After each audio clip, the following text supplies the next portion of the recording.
Welcome, everyone. Good morning, and welcome to the closing session of the Luso-American Education Foundation Conference. This is our last panel, and we have a marathon today. We welcome each and every one of you as we put forth the last day of the Luso-American Education Foundation Conference. We began this journey on September 26th, a Saturday morning, at the same time at 10 o'clock in the morning, and we are ending it 1 week later. As you know, we've had sessions on Saturday and Sunday at 10 o'clock in the morning, and then Monday through Friday at 6 p.m. Thanks to all the panelists, including today's, obviously. We have a panel this morning that will be moderated by Liz Mata, and then afterwards we have a panel with young Portuguese-American students who are at this university system, who are college students. Most of them have received scholarships from the Luso-American Education Foundation. And then that will end we will end with the keynote speech by Paulo Teves, Regional Director for the Azorean communities for the government of the Azores, and some closing remarks from us at Luso-American Education Foundation, including our chairperson, Eduardo Eusebio, and our president, Bernice PELICAS. So welcome to each and every one of you. And we want to thank our sponsors, the Luso Financial, first and foremost. We want to thank also the Fundação Luso-Americana para o Desenvolvimento, FLAD, for all of their work on this. And we want to thank as well the government of the Azores, as I mentioned, and also Radio Portugal USA, João Manuel Dias. Kudos to him. He's been working just as hard as those of us who've been putting the conference together every single day here with us and putting it forth on live stream on Televisão Portuguesa da Califórnia, and also putting it on the Facebook Live. Welcome to those who are following us on Facebook Live, and welcome to those participants. We have 24 here on the webinar thus far, and as attendees, and hopefully we will have more as the morning progresses. So we want to, again, I want to personally thank, since I have most of the board members on here, thank the board of the Luso-American Education Foundation for believing in this process. I know some people were hesitant about a virtual conference, but it has been a lot of work. I don't think I can do this again, or else I'll probably be getting a divorce at the end of 41 years. But it has been challenging at times, but I think we have some very, very good feedback from the community, and I think it's a kudos to the Luso-American Education Foundation and, of course, the Portuguese Beyond Borders Institute at Fresno State, because in these 8 days with these 9 panels that in total we will have, actually 10 with our closing session, we will have 72 panelists, and that is a record, I believe, for any conference of the Luso-American Education Foundation or many conferences. So 72 panelists with people who have leadership roles in the community. I'm going to pass it to our moderator, my very good friend, Liz Mota, who will take over.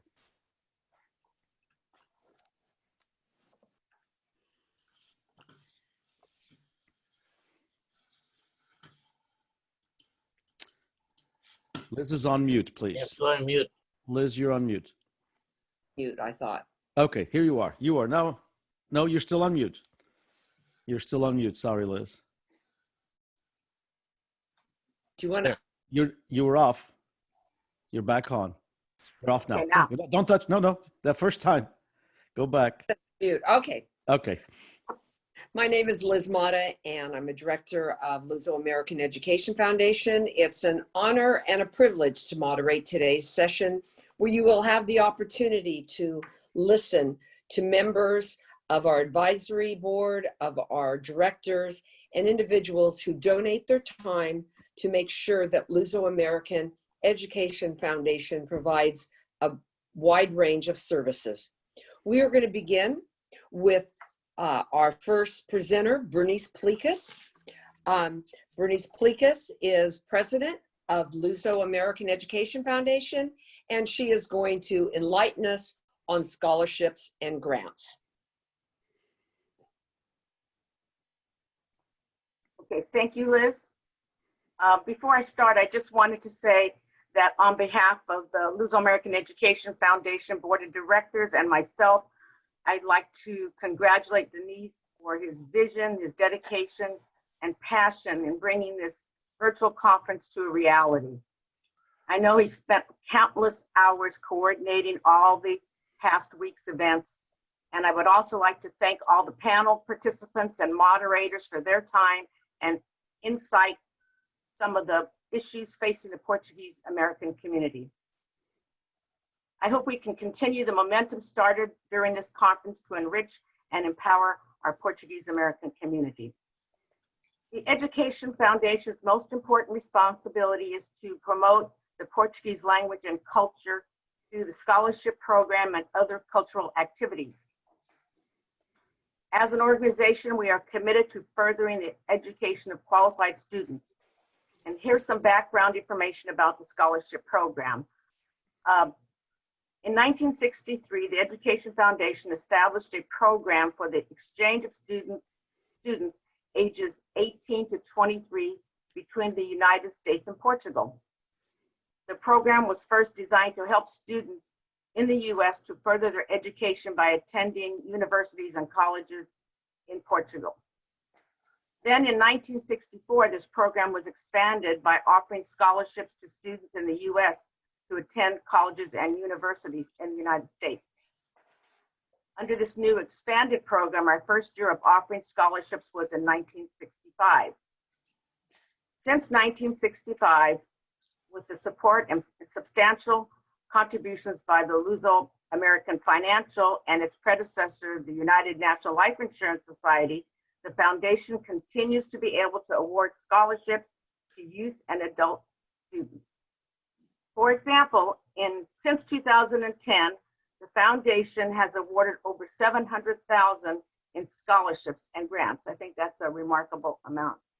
And the foundation currently administers 21 different scholarships for Luso-American fraternal as well as the foundation. Providing scholarships to deserving students has enabled so many students to be able to pursue their dreams and goals.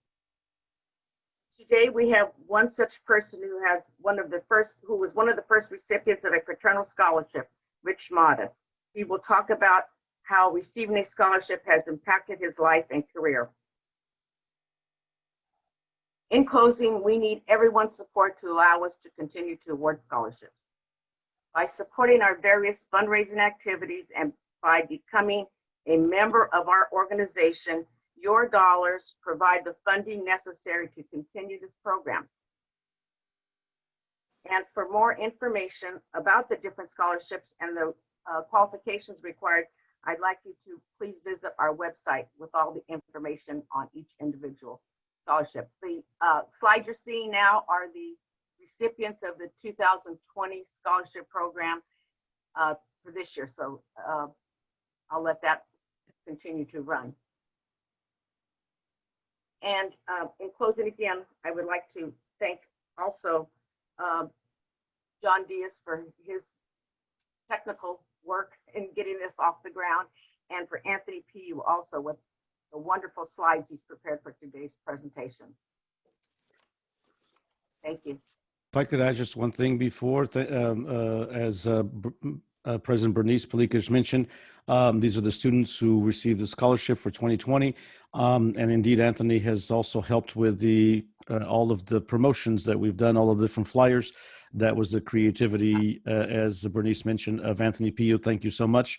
And after this slideshow, of course, our moderator will go back on, and we will then switch from the slideshow. We'll stop sharing so we can see Rich's. So we can see Rich's face as he talks about his scholarship. Okay. Okay, thank you, Bernice. I wanted to introduce Rich Mata as our next speaker, who was one of the first recipients of a scholarship back in 1965. Rich is also a member of the advisory board for Luso-American Education Foundation, and it is our goal that students who have received scholarships come back, become members of Luso-American Education Foundation, and serve on the capacity of an officer. Rich Mata. So before Rich starts, let's continue watching this because as Anthony is showing this wonderful group of students, it's a long presentation. That's good because that means a lot of students get scholarships from the Luz American Education Foundation, and then he will stop sharing, and now we can go to Rich. Okay. Good morning. 56 years ago, I was a senior at El Cerrito High School in Northern California. I had a dream, and that dream was to be able to go away to college. I was able to persuade my parents that if I could get enough scholarship money to pay for that first year, they would let me go. I applied for a Luso scholarship. I also applied for a Cabrillo Club scholarship and was lucky enough to receive both. In the fall of 1965, I was off to attend Cal Poly Pomona in Southern California in pursuit of a degree in engineering.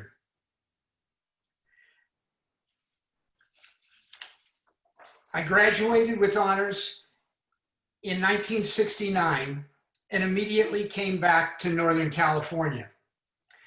I entered the Graduate School of Business at UC Berkeley, and I completed my master's in finance in the spring of 1971.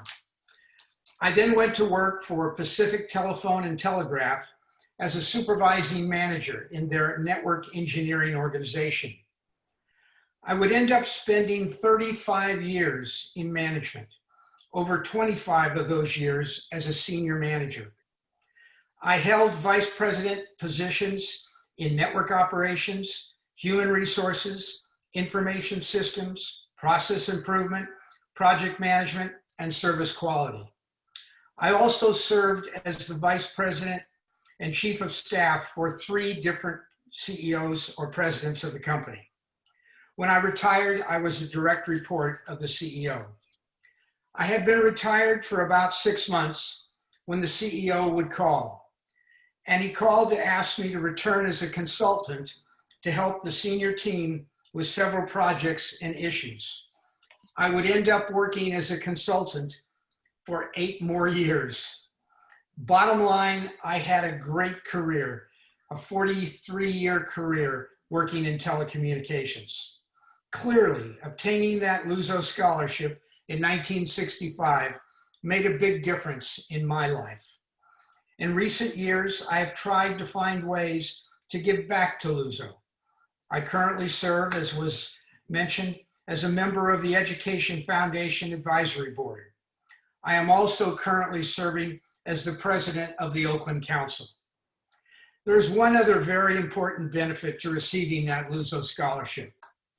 As a senior at Cal Poly, I met a young lady who was a transfer student from Imperial Valley. She was seeking a degree in business. We began dating, we fell in love, we eventually were married. We raised a family, and in March of next year, we will celebrate our 50th wedding anniversary. Thanks to Luso.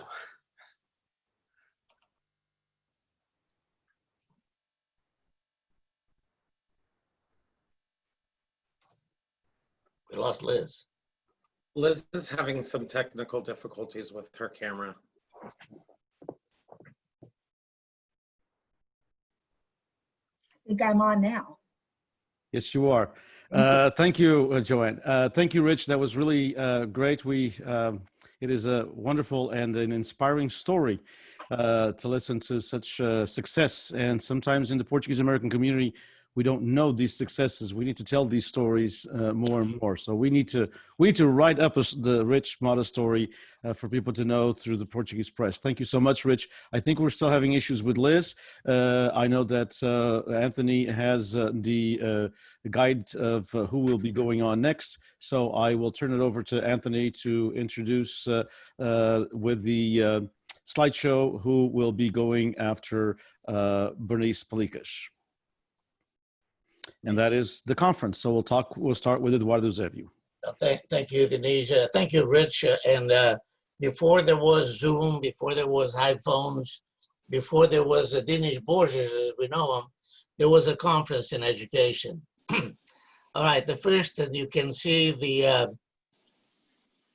front page of the program. As you can see, it's very, very plain, but it was very important. That was the first conference on bilingual education in San Jose. I may say this, the design was by Joanne Malta. She may remember bringing those little cut and paste for the program. Now, why do we have a conference and why did we go to San Diego? Well, the conference came out of the need to prepare teachers that at the time were needed to address the bilingual needs, the issues that in a classroom of mainly immigrant historians to the United States. There was a conference called CABE, California Bilingual Education Conference. For those of you that are teachers, remember, it was a huge conference. And at one time, they thought maybe we should be a appendage to that, a little mini conference within that. And in conference with Chuck Acosta, was then the president of CABE, and then with our good friend in the State Department of Education, David Dolson, we figured, we have to have our own conference, our own needs to address and prepare teachers, to inspire teachers to be teachers of Portuguese and teach content in Portuguese. So that was the reason why then we started the conference, with a lot of support from the Department of Education, David Dolson that I mentioned. There was another lady, Julia Gonçalves at one time. And then we, of course, mobilized the community in San Diego. Lynette De Rosa comes to mind, Mary Giglito comes to mind, and many others. And we had the first conference. It was, by all means, a success. And from then, we decided to have two committees. One committee to prepare the local issues, the local conference, the logistics, the community involvement. Another committee, a state level committee, composed by directors of the Luso-American Education Foundation and some representative from the local committee. And this is how this worked for quite some time. I was privileged to be that chairman at the foundation level for 19 consecutive conferences. It's a lot of conferences. Of course, Joanne was in almost, not almost, in every one of them, I'm sure, in the committee doing this or that, very instrumental to the success of these conferences that went from San Diego to San Francisco, Oakland, all over the state. And, Denise, there was some reluctance to come to the Valley at some time.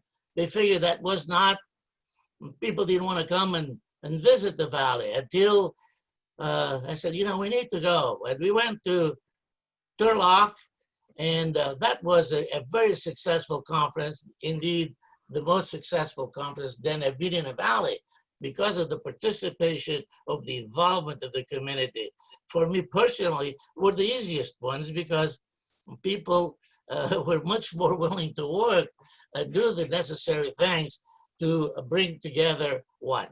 Teachers that needed to be prepared. At one time, I believe it was in Visalia, the entire school district closed and all the teachers came to a workshop on preparing teachers. And I'm not gonna touch a lot into this because I know Zé Luis is going to talk about some of the expertise that came into these conferences. But the entire school district closed down and everyone came in for in-service on getting prepared to address the needs of the Portuguese-speaking students in a classroom. I know my time is probably up, and now that Zé Luis has a lot more to say on this, but I'm looking at these pictures and I can not, I regress and I can see how our friend Denise Borges had this very folkloric ties where it was always a presence at these conferences. And of course, yes. With this, I will get to pass the word to José Luis da Silva to continue talking about the conferences from then until today, which, as you know, have changed. They've changed a lot since bilingual education changed in California. José Luis? Bom dia, boa tarde, dependendo do lugar onde estiverem. I have been involved with the Luso-American Education Foundation conferences since its second one. The conference evolved throughout the decades. It started in the 70s after the arrival of the Great Immigration Wave began after the Capelides volcano. Our community was strong, a mixture of several generations in California and large numbers of newly arrived Portuguese speakers, mostly Azorians, who wanted to maintain their language and culture. Coincidentally, in the 70s, bilingual education was the newest, greatest thing in California education, and our community embraced it with enthusiasm. Conferences had many roles. They were places for the community to get together once a year and organized to implement and strengthen bilingual and monolingual Portuguese programs. Therefore, they became also a social gathering where educators, community leaders, community in general would gather and create or strengthen their networks of mutual support. The conferences also became an event that brought in experts in the bilingual and second language acquisition fields, some of them of great renown, like the famous linguist Stephen Krashen. They became also a display of some of the best cultural presentations and performances in our community.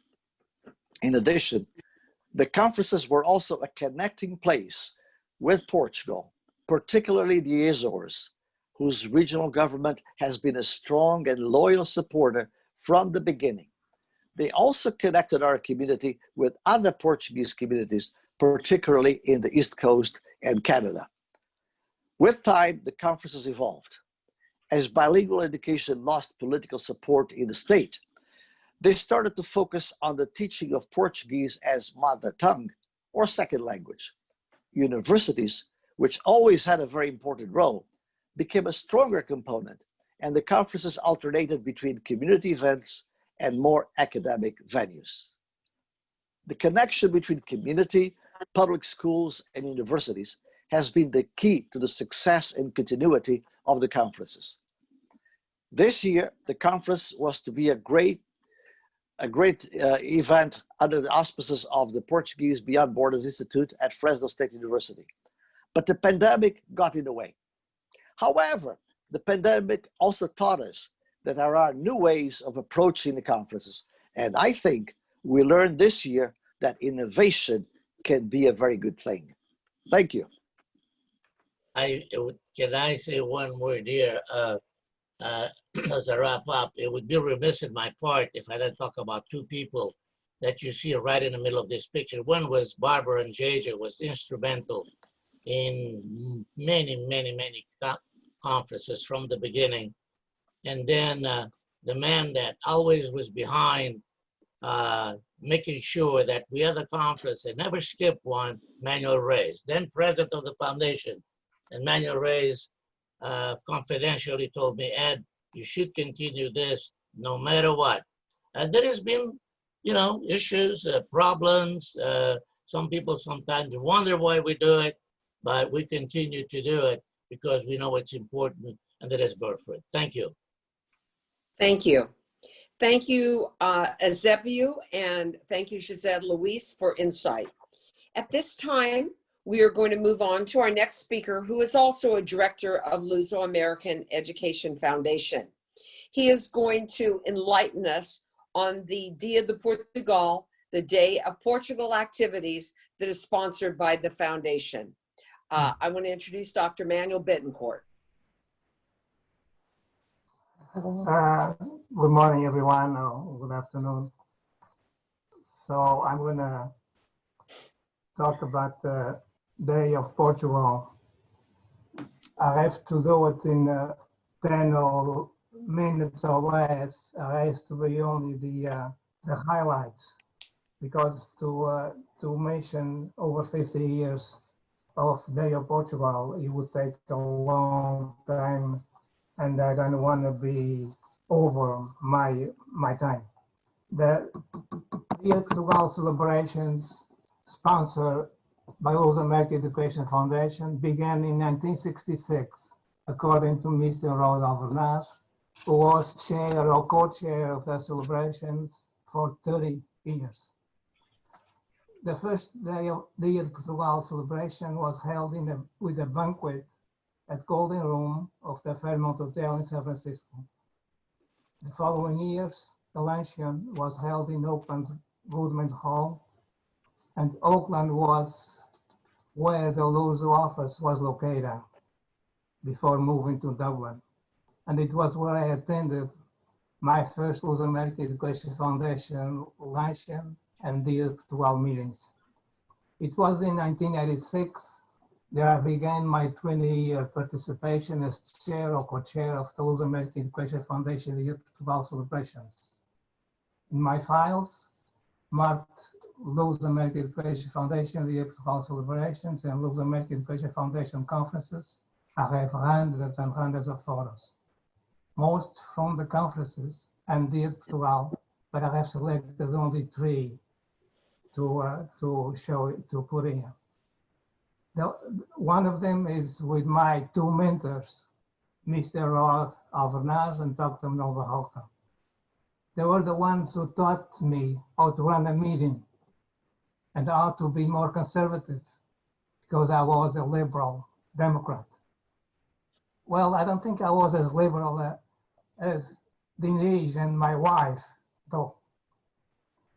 The LUSO American Education Foundation used to invite the President of Portugal and other dignitaries to participate in the LUSO American Education Foundation celebrations of Dia de Portugal.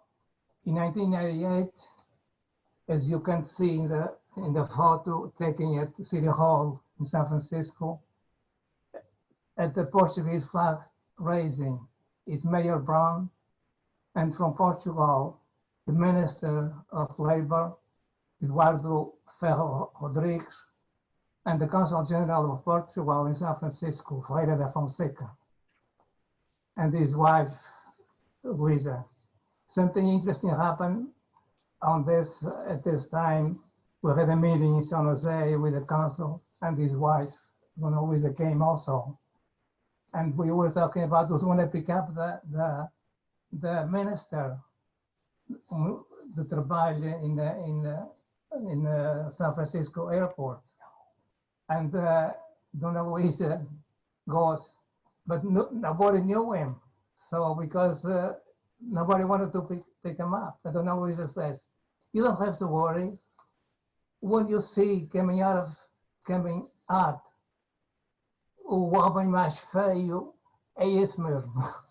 De maneira que, and today this Ferro Rodrigues is the president of the Assembleia da República. The Dia de Portugal celebrations format has changed over the years. It was held in various cities of California, Turlock, Santa Clara, Newark, San Jose, and Sacramento, with luncheons, dinners, parades, and sometimes with symposiums. LUSO American Education Foundation used to invite other organizations to join and be co-sponsors of LUSO American Education Foundation Dia de Portugal celebrations. In 1997, according to my files, we had 54 Portuguese organizations that joined the foundations celebrating Dia de Portugal at the parade in the city of Santa Clara. I have the names of all these organizations, if you want to know. LUSO American Education Foundation had for several years symposiums during the foundation's Dia de Portugal celebrations. I remember vividly that in June 13, 1999, a symposium at Santa Clara Sporting with Raquel Rodriguez from UC Berkeley and Miguel Guzman from CSU Stanislaus, who both spoke about the work of José Saramago, the winner of the Nobel Prize on Literature the year before. David Breton presented on the whaling and the Portuguese of California coast. Denise Borges' presentation was about Vozes do Povo, a comunicação social portuguesa na Califórnia. And Cota Fagundes from the East Coast. He was teaching at the University of Massachusetts, Amherst, who had just finished translating to English the book Mau Tempo no Canal, Stormy Isles, and Azorian Tale of Vitorino Nemesio.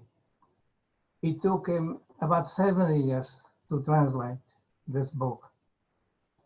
For me, the most memorable day of Portugal celebration was in 2006 because it was held at our state capital in Sacramento. Bernice, our president, and Zé Luís attended. A reception was held, followed by hors d'oeuvres and wine at the state capital's lobby, and the Portuguese musical group played. It was followed by a dinner at the Hyatt Regency Hotel across the street from the capital. It was only attended by 65 people, all of them from the Bay Area, except one, because the priest was from Sacramento. He was the only one. This was partly due to the fact that it cost $125 a person, and also due to the fact that there was a free fraternal testimonial dinner at the Portuguese Hall in Sacramento at the same time. But to me, it was a marking event for the American Education Foundation, the Portugal celebrations. With the construction of the Portuguese Museum at Cully Park, San Jose, and its dedication in 1997, the museum began celebrating the Portugal at Cully Park with great success, with consistent attendance between 5,000 to 6,000 people participating. Since additional organizations had taken up celebrating the Dia Portugal, the Luz America Education Foundation Dia Portugal began celebrating Dia Portugal with a lunch and a dinner in several cities throughout California. In the late 1990s, the Luz America Education Foundation Administrative Director Secretary at the time, Milo Senna, mentioned that it will be a good idea to combine Luz America Education Foundation Dia Portugal celebrations with the anniversary of the foundation. Also, I believe it was Joan Malta Weingart idea of aiding the student recipients of the foundation scholarships and grants for the year to the same event. This added additional people and brought in more youth. As you can see at one of the photos, last year students recipients at Luz American Education Foundation scholarships and grants in Selman, in the Valley. To continue a theme close to my heart, bringing the Dia Portugal celebrations to American government, in 2007, the Luz American Education Foundation celebrated the Dia Portugal at the Rotunda City Hall in San Jose with a dinner and fado. The San Jose Mayor, Chuck Reed, was present, and there was a great attendance. It was at this event that the Luz American Education Foundation Dia Portugal Award was presented for the first time. This award is given to an individual for his or her contributions supporting the Luso communities and promoting the Portuguese language and culture in California. The first recipient was Mr. Batista Vieira. The foundation has continued this award, except, of course, this year due to the pandemic. A few years later, in 2013, was the idea of John Perdigon that the foundation began to recognize individuals, the Luz American Education Foundation Wall of Fame. Since there are organizations, not just individuals, that support the community, the Dia Portugal Award to an organization that greatly supports or contributes to the Portuguese community was created. This year, the Luz American Education Foundation Dia Portugal Award went to Angela Costa Simões and to Poço Senior Center, San Jose. Due to all cancellations, the presentation of these awards will be given next year on June 13, 2021 at the Sociedade Filarmónica Nova Aliança in San Jose. As you can see, Luso-American Education Foundation has been celebrating the year of Portugal for a long time, 54 years. I'm honored to be part of the Luso-American Education Foundation, which is recognized in Portugal and throughout the world as one of the most important Portuguese organizations celebrating and promoting the Portuguese language and culture. I would like to end with a challenge. The Luso-American Education Foundation story needs to be written. Its history, the conference, the year of Portugal, and its contribution to the Portuguese language for future generations to come. I think on one of the webinars a few days ago, they were saying that Eduardo Eusébio was a Moses, was too old. We have older people than him. We have some that they are over 90, over 80, over 70 and 60. The age doesn't matter. What we should try to do is to try to write the book of the accomplishments of the Luso-American Education Foundation in California. Thank you. Thank you very much, Manuel. At this time, we are going to move on to the information about our youth summer camp. And I am going to ask Joanne Malta-Weingart, Vice President of Education, and Stephanie Perdigão-Ali, Director of Luso-American Education Foundation, to please present the information about the summer camp. Good morning. It's a pleasure to be with you today. It's a pleasure to be with you today, and I will try to keep it a little short. I'm going to just give you a brief overlook of our camp and a little bit of history, and Stephanie is going to help me. I invited Stephanie to be with us today because she's been very active at camp, and it's always nice to see a younger face because that's our future generation that's going to be running the activities in these camps. So our camp is started 23 years ago. We started at UC Santa Cruz, and we have evolved through the years into having a camp where language is not a main component because most of our campers do not speak a lot of Portuguese, and we can't teach Portuguese in 4 days. So our camp is a 5-day camp, 4 nights and 5 days. We every year go to a different university. This enables our campers to visit campuses and to also have an experience at campus life during that time because we stay at the camp.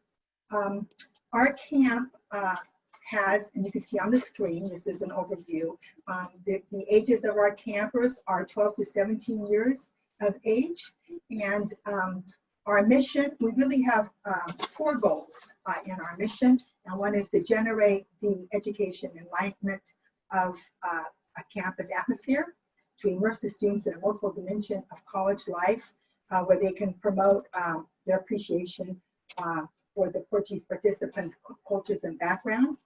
We provide information, experience, and support regarding different aspects of the different universities. We go to UC campuses, Cal State University campuses, and also private campuses. We've been to Stanford a few times, UC Berkeley a few times, UC Santa Barbara. We've gone to Cal State, Hayward, and Long Beach. So we try to get around the camp, even though most of the time our camps are up north.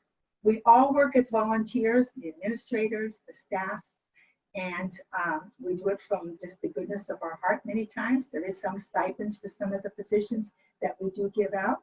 Our camp has financial aid available to students thanks to the many sponsors that sponsor our camp. We have FLAD and the University of the Azores, and we have many Holy Ghost associations, private donors, and of course LAEF, our Luso-American Financial, is always backing us up since we're an arm of theirs. We also include the study and exploration of many aspects of Portuguese culture, including art, architecture, music, dance, foods, literature, history, geography, and some language. This is really important because one of the reasons why our kids come to camp is because of this component. They know they're Portuguese American. Some of them are already third, fourth generation. Of course, our second generation campers, know a lot about their background. Most of them are from the Azores, but we do Portuguese culture throughout the world. We do Madeira, the Azores, mainland Portugal. We do Macau. We have a Macau component of campers that come to camp and that are very proud of being Macanese Portuguese Americans. And we also do Brazil. We've done some aspects of some of the Portuguese countries in Africa also.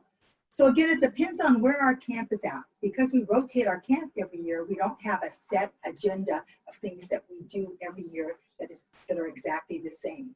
We use community leaders to conduct our workshops, except when we're on campus. We also try to use community leaders. We try to find Portuguese American staff on campus, professors that can do workshops and take tours with us of the campus, where they can experience the best that there is on that campus, including their specialty majors that they're really well known for. We've had kids on tours and in classes where they look at cadavers at UC Berkeley. We've done a lot of law workshops from Stanford to Cal State University Long Beach, and we've done teaching. We've done a lot with engineering. So again, it depends on the campus that we're on. We also provide experiences in group settings, and we try to build team building, which is very important. And Stephanie will talk a little bit about that in a minute. We're into inclusion. All of our campers are in the same workshops at the same time. Why? Because we've had camps that have 16 campers all the way to 64. We probably could get 100 campers, but again, as volunteers, and that concept that we try to maintain of having the kids interact with each other at different ages, from different places in the state, and from different backgrounds from their ancestry. We try to keep them together. We serve as mentors, and we also encourage networking, which many of these campers have contact with each other after camp. Our campers are not just campers from our organization. They include Portuguese Americans that belong to many organizations and that are Portuguese Americans in our state. Some of them have flown in for our camp. We picked them up.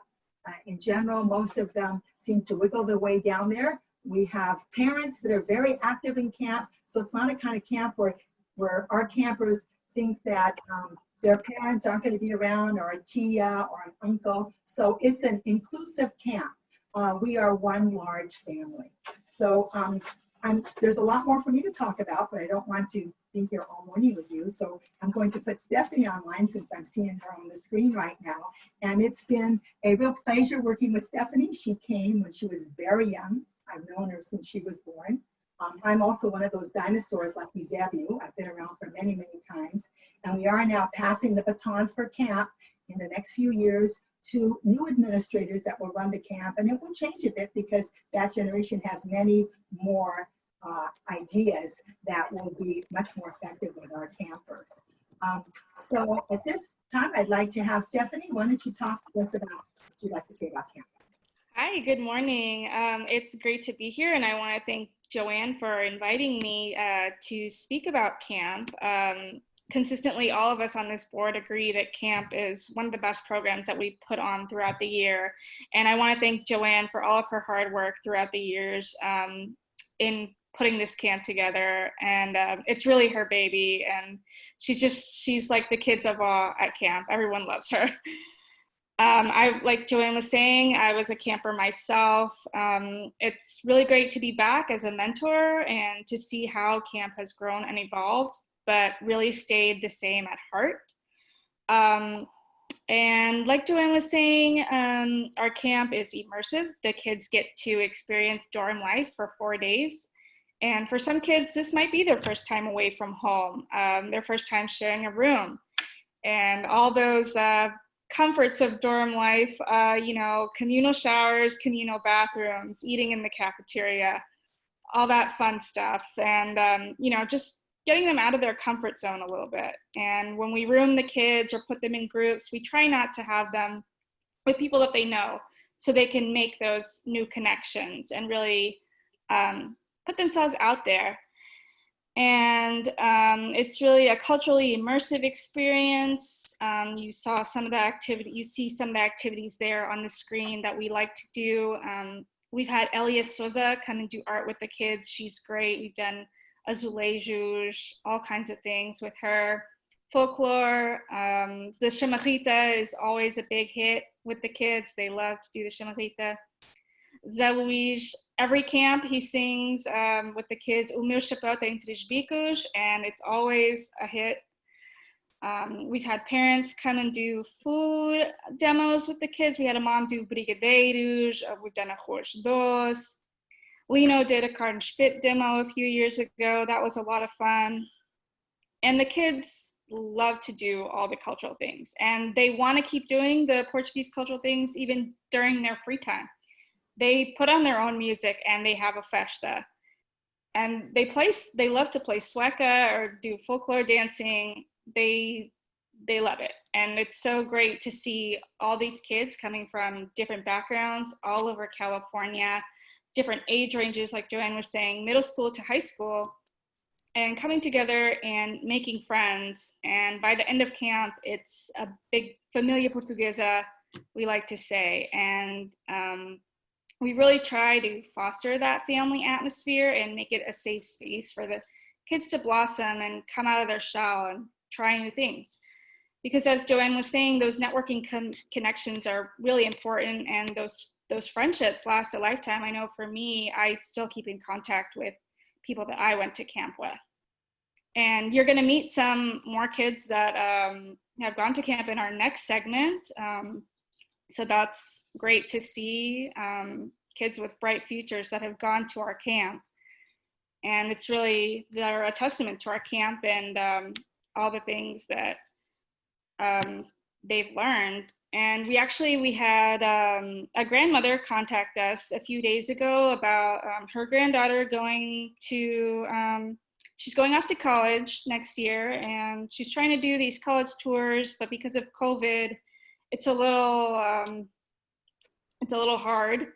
You can't, not everything's actually open, but this student, she commented to her grandmother that she learned more throughout the years going to camp than she did on these college visits. And so we love hearing stories like that. So if you've gone to camp and you have a cool story, or you're successful now in your career, tell us about it. Or come to camp, be a volunteer. And yeah, it's just a really great program. And we had a really fun program planned this year for Fresno State. And then of course, COVID hit. So hopefully we can come back next year strong. And I'll throw it back to Joanne now, see if she can, wants to wrap it up. Thank you. So we did have one more slide about camp next year. It looks like that it's going to be hopefully on schedule for June 21st.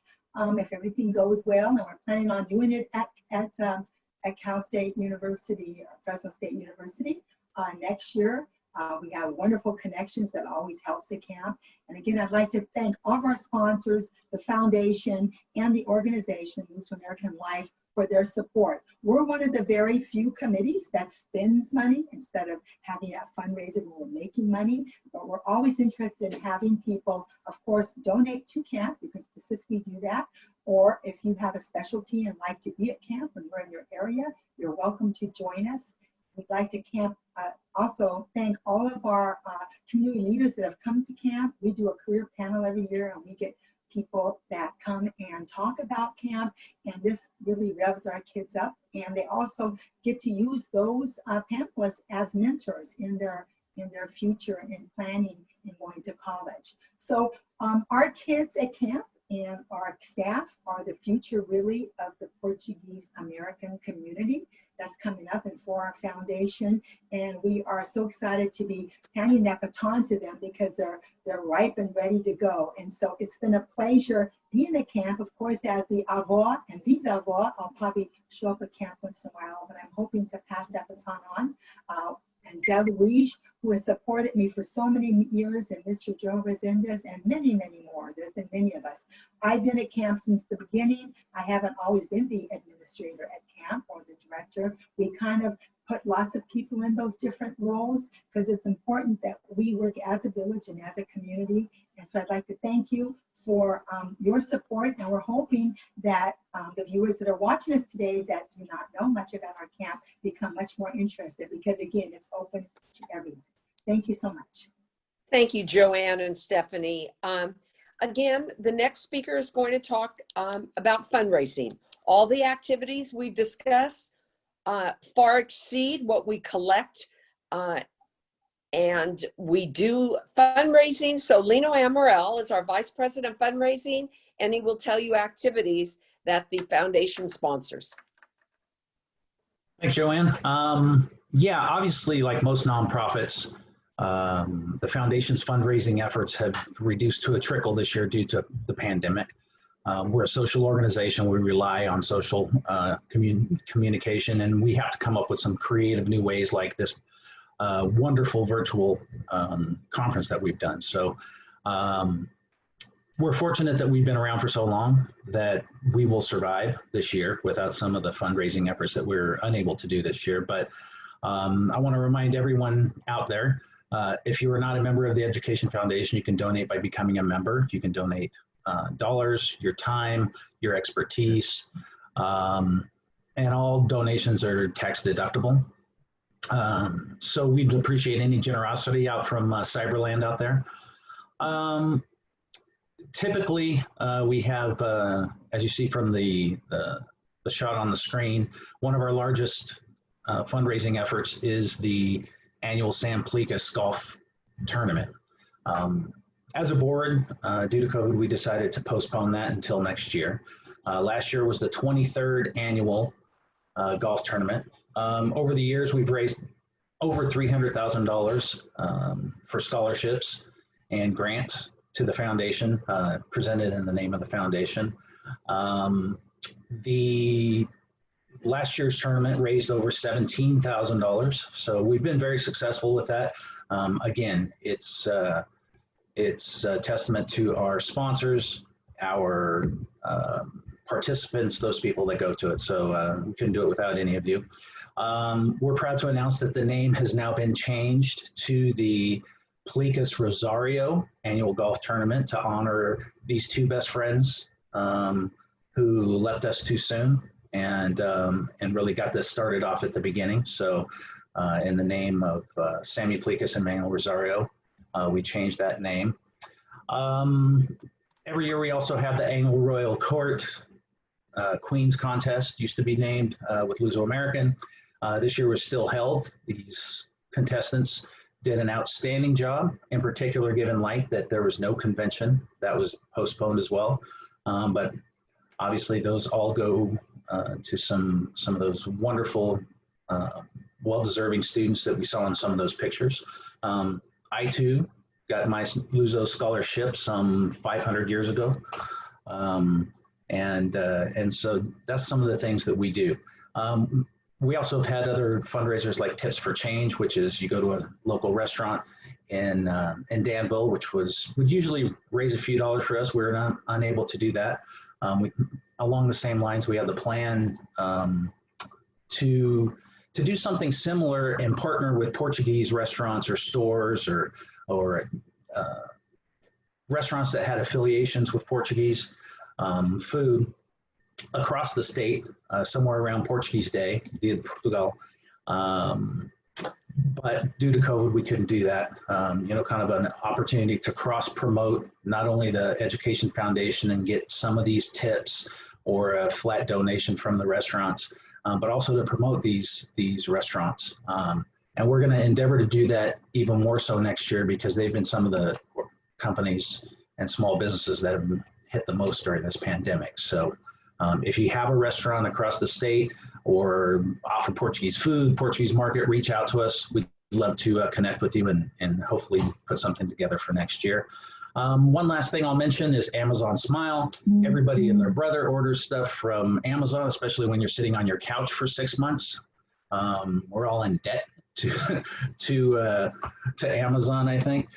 So while you're on Amazon, you can always go to Amazon Smile and put in Luso American Education Foundation, and a portion of those proceeds, a portion of your purchase, which doesn't come out of your pocket. So why not do it? We'll go to the Education Foundation. So in closing, it's basically the generosity of people like you that are either listening or watching this afternoon, or still this morning, I guess. But it's, like I said earlier, it's a donation of dollars, donation of time. We welcome new blood, new ideas. We have to be creative, as I said, and hopefully this will be a way to do that for all of you out there. Thank you very much for your time. Have a great day. Thank you, Lino. The foundation also appreciates any donations that we have received when families have lost a loved one. They put down a remembrance or a donation can be sent to the foundation, and these support our activities also. So thank you. At this time, our final speaker is Anthony Pugh. Anthony is a director also, and he's in charge of membership and takes care of the financial reports. So Anthony. Good morning, everybody. I want to just say again, it has been an outstanding week for this conference. I want to thank Denise and all the panelists and moderators that have made this conference a huge success, so thank you. I'm here to talk about membership. You can become a member of the Luso American Education Foundation with at least $50 a year minimum to become a member and give your part to our organization. The money that comes in for your membership goes towards the scholarships and the activities of the Luso American Education Foundation. You could become an individual member for yourself, or you can have a family membership that consists of 2 adults, the 2 parents and the 2 children of the house for $100 a year. The individual membership is $50 a year. Become a benefactor with the foundation for a one-time contribution of $1,000 or more. And we also offer a perpetual membership, which is a one-time contribution of $2,500. And then we also have our legal entity, which is if you've got a business and you want to become a member of the foundation, it's $500 dues a year for you to become a member of the foundation. Again, we are always looking for those to donate and to give to the different opportunities that we have through the foundation. We've had people that have given donations in honor of someone's birthday or marriage or anniversary. We've also have those that have donated in memory of the loved ones that they have lost, or friends or family. And we've had some that have left, us some donations through their living will and trust. And you can also make donations to our various programs, such as our Cultural Youth Summer Camp, which you heard earlier, has brought so much light to a lot of the youth in our communities throughout California, and it basically teaches them great things. We have our annual conference. Like this year it's virtual, but it has been a face-to-face conference before. Our Dia de Portugal and anniversary dinner, our PELICAS Rosario Memorial Golf Scholarship, fundraiser, tournament fundraiser, or our foundation scholarship programs. There's any way that you can help And if you want to help make a donation, all your contributions are tax deductible. And you can contact our office to become that member or to make a donation. You can contact Bernice at our office or visit our website for more information about the foundation. And again, to all of those that are members, to all of those that have donated to our organization, we thank you so much for all of that. We have given out numerous amount of money and scholarships. We have done amazing things with our summer camp and conference and our different programs. So in order for us to continue to do that for the community, we will need your help and your support. So again, thank you so much for the opportunity today. And we hope that you guys all stay safe and during this pandemic, and we hope to hear from all of you. Thank you again. Thank you, Anthony, and thank you to all the members of our panel for sharing the wonderful work that Luso-American Education Foundation does for our Portuguese and American communities.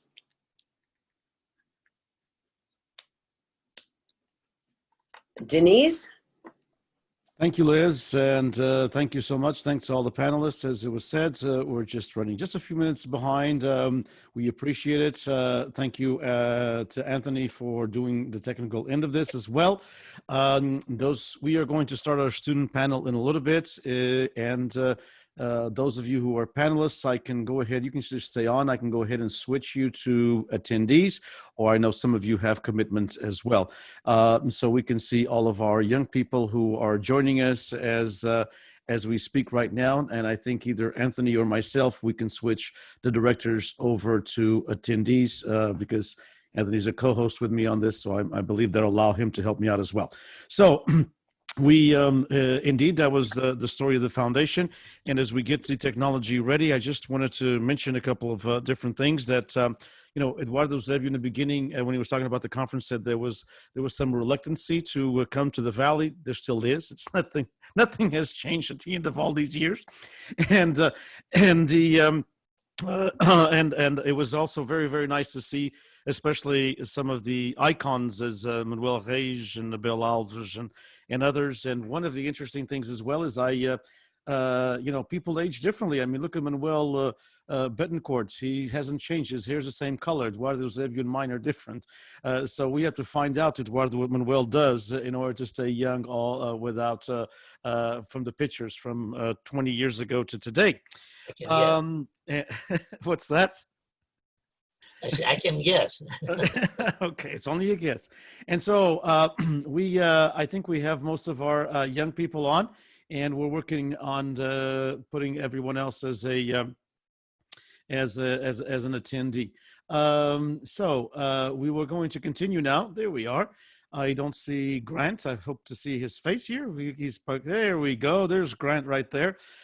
Welcome, everyone. And Jacqueline, Grant, Ricardo, Jasmine, and Georgie. Welcome. And we are going to try to do this in about 45 minutes or so. I know that young people are usually much better at being succinct than we are. They're much better at giving a synopsis of everything. We like to expand. And so we will start with, basically some basic introductions. And some of you on the panel for one reason, others are for others, for another reason, but we have some common questions to all of you. And then we have some particular questions to those, such as Ricardo, who is not of Portuguese background, but has taken an interest in the Portuguese language and culture, like unfortunately some people in the Portuguese community don't. And he is truly an inspiration to students who are of not a Portuguese background to learn about another culture and another language. And he's also an inspiration to those who are. And so we will begin with just basically introduction. So if you'll introduce yourself, your name, what college you're attending now, what level, what year of college you're in. I know some of you are Luso-American Education Foundation, either grant, or scholarship recipients. And so tell us a little bit about that if you are. And also what your connection to the Portuguese American community is. Is it your connection because with your parents were immigrants, grandparents, great grandparents, or somebody in the mom's side or dad's side? Talk a little bit about that as well. So I'll reiterate that again. Introduce yourself, your name, your college that you're attending, what level, if you're a freshman or junior, senior, or sophomore, what your area of studies is as well, and a little bit about your Portuguese connection. So we'll start with, how about Jacqueline? She's ready to go, it seems like. Hi, my name's Jacqueline Nunes. I'm 20 years old and I'm currently a third-year student at the University of San Diego. I'm studying behavioral neuroscience with a minor in chemistry, and I hope to go to medical school in the future. I was born and raised in San Jose, California, and both my mom and dad are immigrants from the Azores. So I was brought up with the Portuguese language, culture, foods, and I'm extremely grateful for that. Growing up, I always went to festas and was side maiden queen a few times. I participated in Luso for 10 years, which is where I met most of my Portuguese friends. And I was a member of YC11 at Mountain View, Santa Clara, and was also on the youth board for 5 years until I served as youth president from 2017 to 2018. And in college, I still try to be active with our local 20s, 30s region, but especially with the pandemic and being far from home, there's only so much I can do with that. And also I was a scholarship recipient in 2018.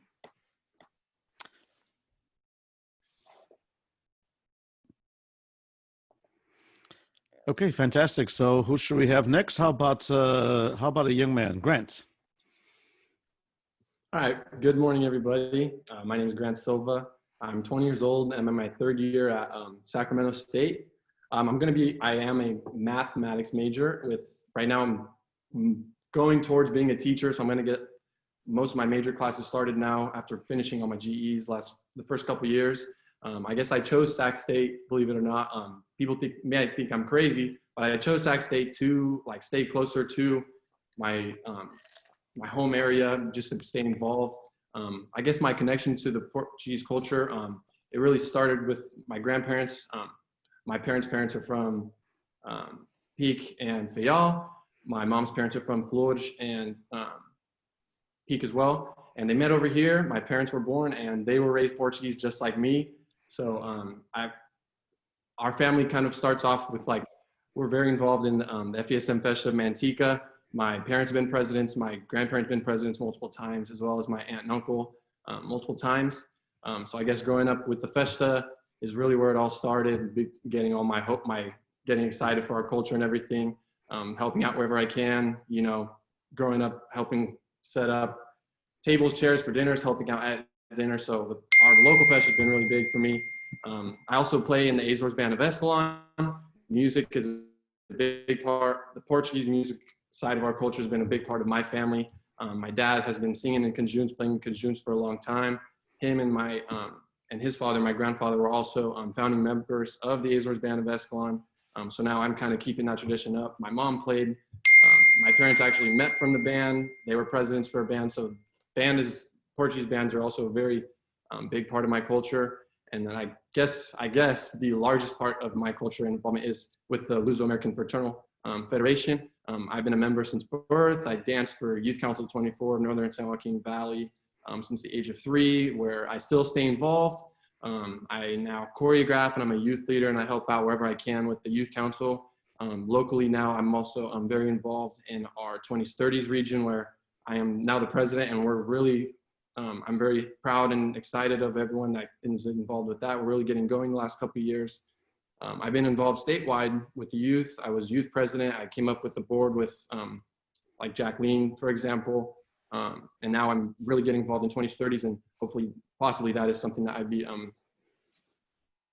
going into and excited to involve myself more in the future statewide. So Portuguese culture has been a big part of my life, and I'm blessed to be raised Portuguese, I guess. Everyone should be blessed to be raised Portuguese. I agree, Grant. And so we will, or liking the Portuguese like Ricardo. And so we will switch now to Jasmine Rocha, and she'll introduce herself as well. Talk a little bit about the same issues. My name's Jasmine Rocha, and I'm 20 years old, and I'm a senior at Fresno State, majoring in liberal studies. I want to be a special ed teacher. Both my grandparents on my mom's side and my dad's side were immigrants from Portuguese, so I've always been around Portuguese. We always attended festas, bullfights, mass, Portuguese mass. And then my sophomore year at Fresno State, me and some friends started a Portuguese club at Fresno State, which I'm currently the president of. And we're just trying to get it started. Fantastic. And so from Jasmine, Georgiana? Hello, I'm Georgie Cotta. I am 22 years old. I'm a senior at Fresno State, and I'm a dairy science major. My mom was born and raised in the Azores. She did not come here to California until she was 21 years old, and she married my dad, and my dad is also Portuguese. He's second generation here. Both sides of my family are from Treseda. When I was younger, we used to visit Treseda every year. My mom still has her childhood home down there. So the culture has always been a huge part of my life, and I always realized it, but it wasn't really until I came to Fresno State where I met more people like me, and that's one of the really great things about going to school in the Central Valley is that I've had the opportunity to, join the Portuguese club with Jasmine, where I'm the vice president, and it's been so nice to meet so many other people that share the same value in their Portuguese culture like I do, because I grew up going to the festas, and I would be in the Boldelates and take the flags on the horses, but it wasn't really, I didn't have a lot of friends that had that same experience, and I never really thought of it until I came to Fresno State and met so many people that had such similar upbringings, and I think that's so great, and that's what I've really loved. So yeah, it's been a really big part of my life, and I look forward to continuing to make it an even bigger part of everyone's life. Fantastic. Thank you, Georgie. And Ricardo. Bom dia a todos. My name is Ricardo Lozada. I am pursuing my university degree in mass communications, journalism, and sports administration. I was very involved in the Portuguese community at a very young age. I took part in vacadas and festas, etc. And now also, like in high school, I've studied the Portuguese language now for 5 consecutive years. I definitely see that it definitely helped me a lot. And I'm also a scholarship recipient and part of the Sopas Club. Thank you, Ricardo. So the next question to all of you basically is something that we cannot have a panel in today's world without talking about the pandemic. And so let's talk about this a little bit. Maybe we should start with our future, with our medical students and future doctor, and start a little bit about, so first and foremost, your thoughts on how the pandemic has changed your life as university students. What has happened in the last 6 months or so? What has happened since that? What was it? I now forget. It seems like it was ages ago, but that second week in March, second to third week in March, when we all started getting different emails from different, wherever we were in university settings, we started getting these different emails and contacts about the possibility of everything switching within, from some universities 2 days to others 5 days. So we'll start with you, Jacqueline. How was this transition? How have you faced it? What has been some of the challenges, and also maybe some things that weren't as challenging, might have been more challenging for us who teach, but for you as students who've been raised with this technology, it's a little bit different. So tell us a little bit about how the pandemic has affected you as a student and some of the challenges that you see, and some opportunities as well. I think you're right. It does feel like a lot longer than 6 months ago, but going home in March, adjusting to Zoom classes at home was pretty hard. It was really weird to pack up my apartment in San Diego and just drive home within like less than a week's notice. And picking up classes where we left off was pretty interesting too. I'm very like people oriented, so I was very used to studying with my other classmates, and doing that on Zoom was kind of challenging, and taking exams was interesting to adjust to too. We made it work though, and we like my classmates and I would FaceTime to study. I will say it was very nice to spend time with my family, which I didn't think I was gonna ever spend like 6 months straight at home again. So doing that was pretty nice, but I'm currently back in San Diego taking classes from an apartment here on Zoom.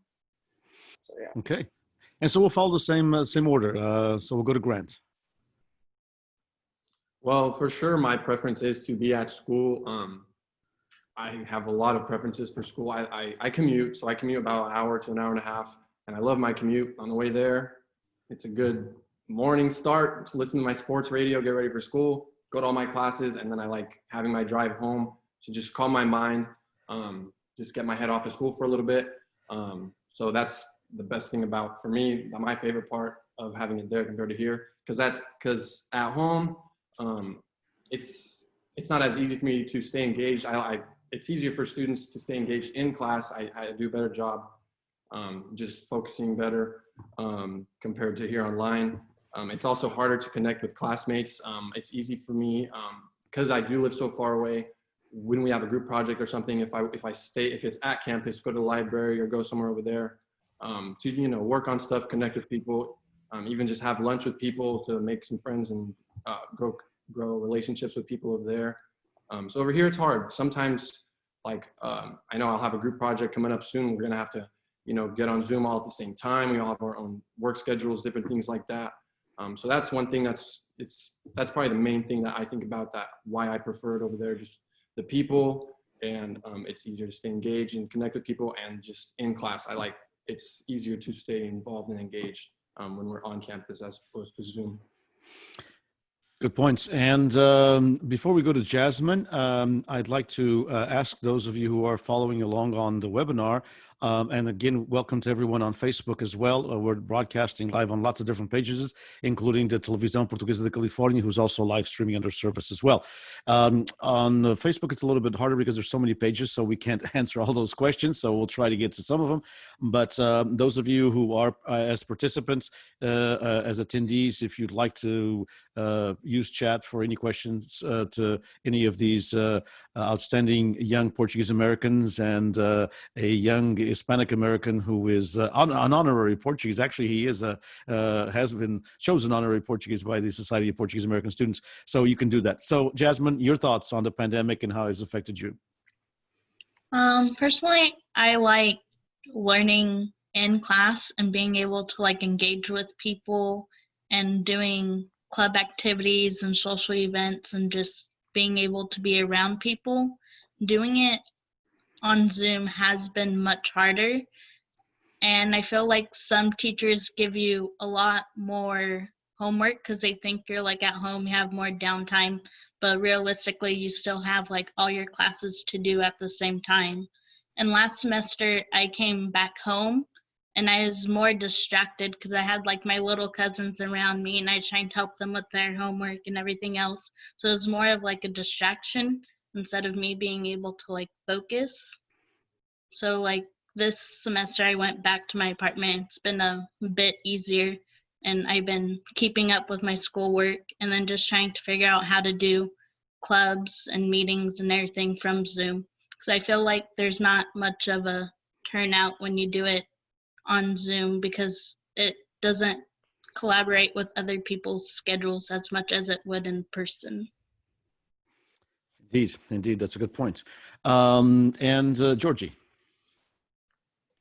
So what I noticed in my situation, I think that the biggest thing for me was the hands-on aspect of school because I am an agriculture major. A lot of my classes had a lot of hands-on real-world experience, and that's really where a lot of people in my situation, we learned the most that way. Obviously, we learned a lot in the classroom, but it was totally different once we actually got to go outside, go on the farm, and actually see what we would be talking about in the class. And so it was really hard to have to do those sort of lab classes that we would normally have in person to then have to go online and do that. And it made it a lot harder. And it was unfortunate, but I think overall this is something that's going to make everyone a little bit stronger in the end. And I think that we're going to be a little bit more prepared for things in the future. And I think it was also a good thing because, yes, us, a younger generation have an easier time with technology, but I think it's really good for everyone to get this experience with the technology. Indeed, I agree. I'm becoming a master at it, I think.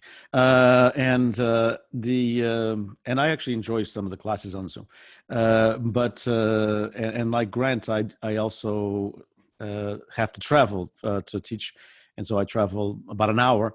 And I do miss that downtime, but I find myself that I have an extra hour to prepare for my classes. So there's that as well to prepare for my lectures and the class involvement with students. Ricardo has a different take because he is as you mentioned, he's a freshman at California State University, Fresno, and so he missed something that all of you had the opportunity to have, which is an important milestone. He missed his graduation. And so his high school graduation, and I'm sure all of you can remember how much of a fun time that is.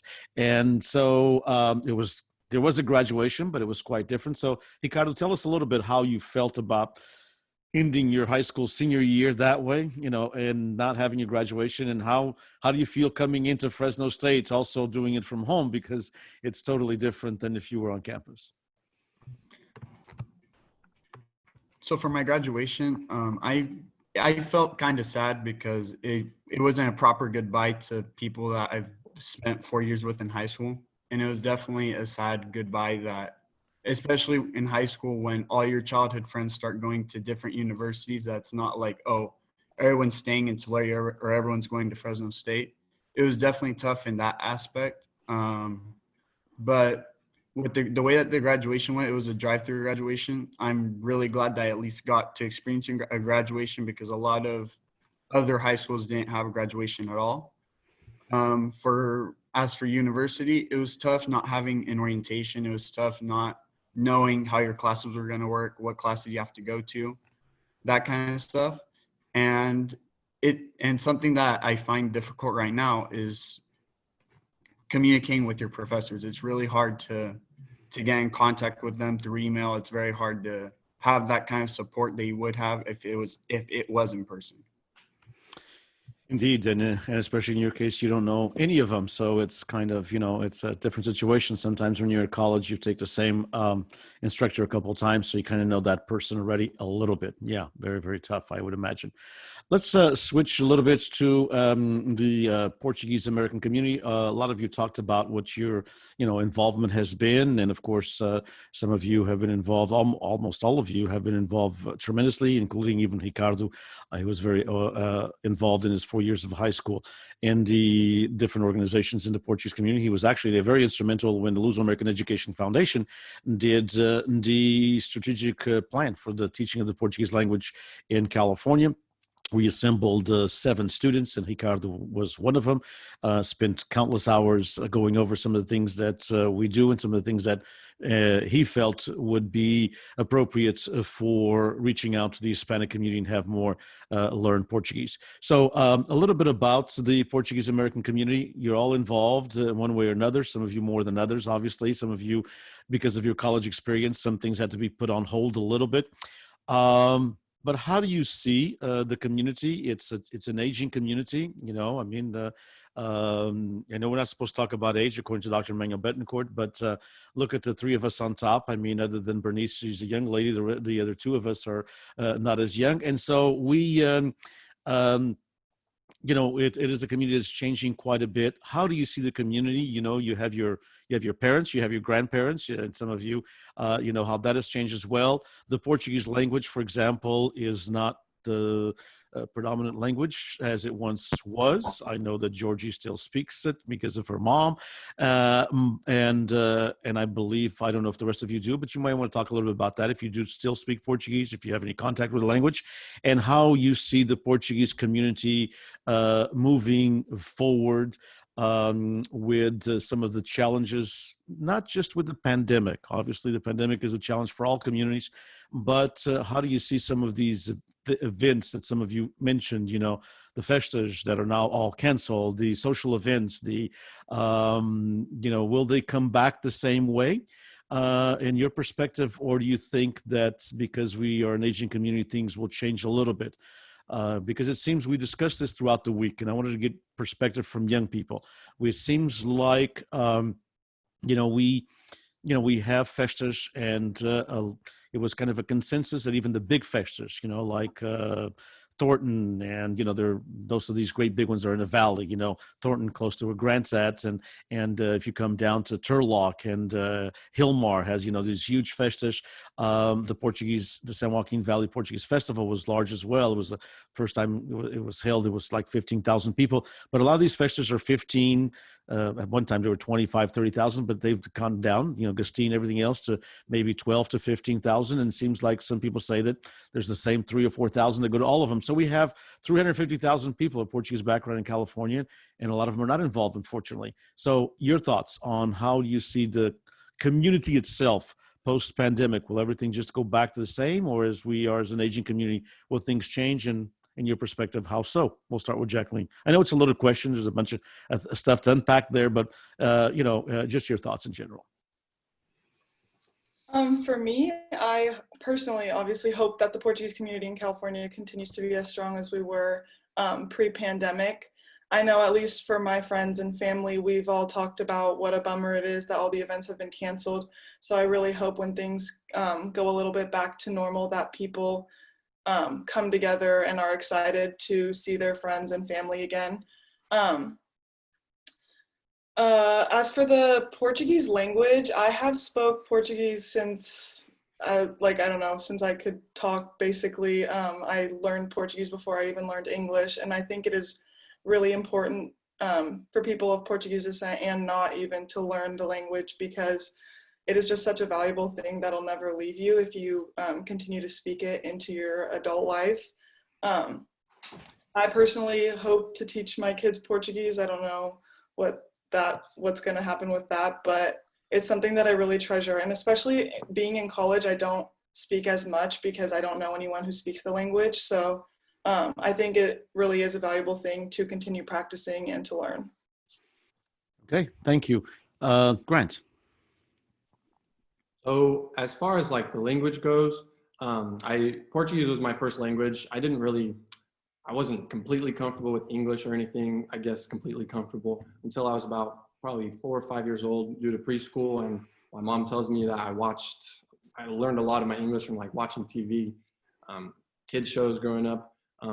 Since then in school, I have just the Portuguese language I understand a lot, and I can hold conversations with people, but it's not as strong as I wish it was. I wish I was taking it in college. That is one of my GE classes. I've not taken a language yet, in hopes that possibly I could, take a Portuguese class somewhere else and transfer, if it transfers over to Sac State, if they'll allow it. Even if it was something like online, or if a Portuguese class that was a Zoom from one college to another, I think would be a great idea. Possibly if there was like a professor from a Fresno State or something, I would maybe want to do that. I'm just kidding, but that would be something. So yeah, Portuguese language is something that I am insanely passionate, that I would love to become stronger with it. And I speak at home, speak with my grandparents, but I would like to just be able to go to a festa or anywhere and be 1000% comfortable having conversations with people. So yeah, for the Portuguese culture, I'm obviously very passionate about it. I think in the immediate future, obviously there will probably be some precautions to start off.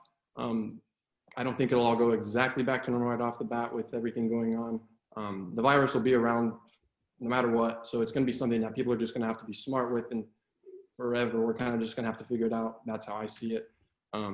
So hopefully right off the bat, though, things could go pretty strong back to normal right off the bat. Hopefully people are ready to go back. We've all been bored at home and there's been nothing to do. Me and all my friends, we talk about all the time. We miss each other. We're friends from all over California and we connect at festas. We miss in the long run. Hopefully our current generation and probably the generation before us, we continue to learn how to take over and to take on leadership roles and help as much as we can in our culture, because at the end of the day, if you want it, we'll work for it.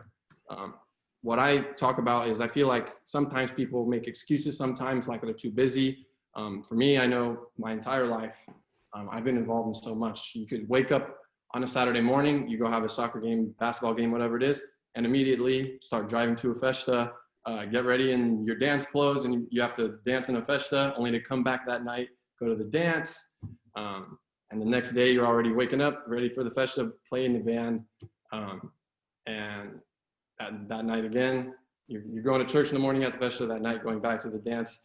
So it's just, there's no excuses. I feel like we can all do a lot.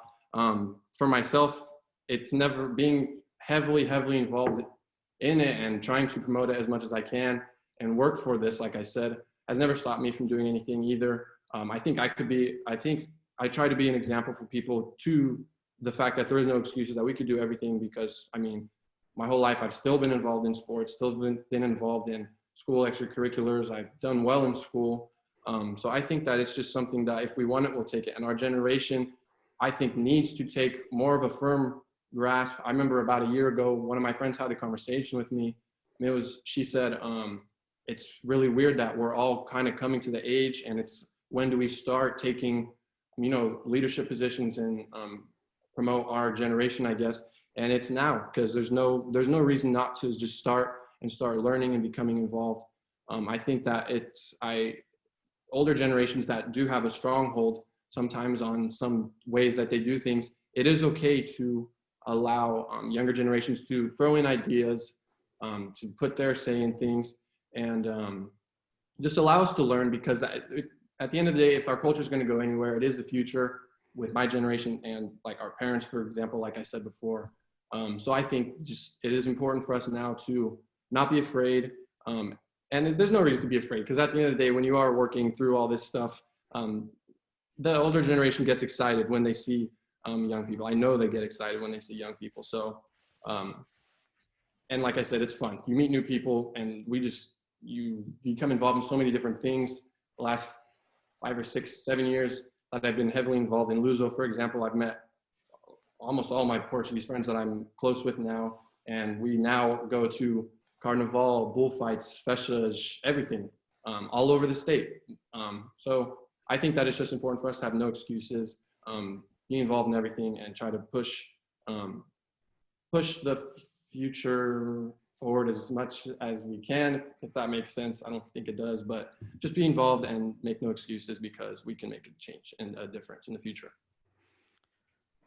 Thank you, Grant. And Jasmine. Growing up, I was taught English and Portuguese at the same time. I grew up mostly with my grandparents, so they're immigrants, so they mostly only spoke Portuguese, so I had to learn Portuguese in order to communicate with them. So I became bilingual pretty quickly. And then once I hit school, it was kind of a struggle trying to balance both languages at once, but I managed. And throughout high school, I took Portuguese. I took Portuguese 4 and 5, and I did folklore dancing, and we'd go to like the Tulare Festa, and we'd dance. We'd go to schools and dance, and we'd perform. And then in college, I also am still taking Portuguese just to stay active in the language. My brother's currently taking Portuguese, and I'm teaching him Portuguese slowly. He's doing Portuguese in Tulare right now. And then as far as the culture goes, I feel like after the pandemic, things will mostly go to normal, but like we'll still take like precautions and everything, maybe have a limit on people. so there's not too many people at once. But I feel like traditions like carnival and folklore dancing and bullfights should like continue, and we should be teaching our younger generations to get them more involved so they would want to continue to do that as time goes on, as well as like sharing like traditional recipes so recipes don't just stop. Like my family has taught me our Portuguese sweetbread recipe, and I've been learning how to do Portuguese sweetbread. So I feel like teaching our younger generations to keep it going is a great thing. Unmute myself. Thank you so much, Jasmine. And so, Georgie, your thoughts on that, from the language to the culture and the future of the community as you see it. So I also grew up speaking Portuguese. Unfortunately, though, it wasn't my parents' goal at the time to make sure that I was fluent, which now we all regret, but I think that's something that sometimes happens when you're an immigrant. You kind of want to do as the Romans do, as they say. But I was fortunate enough to learn enough every time I went to Portugal, and obviously my mom and my grandparents taught me a lot. And also I took Portuguese classes at Fresno State as well, which I think helped a lot. I think one of my biggest things with speaking is, although I understood a lot, I sometimes get a little shy to speak it just because I'm afraid of saying something wrong. But going and taking these classes really helped with my confidence and helped me to understand more. But it's really interesting because right now I'm taking an anthropology class, and they talk about how one of the biggest parts of culture is language. And once a culture loses their language, they pretty much lose everything.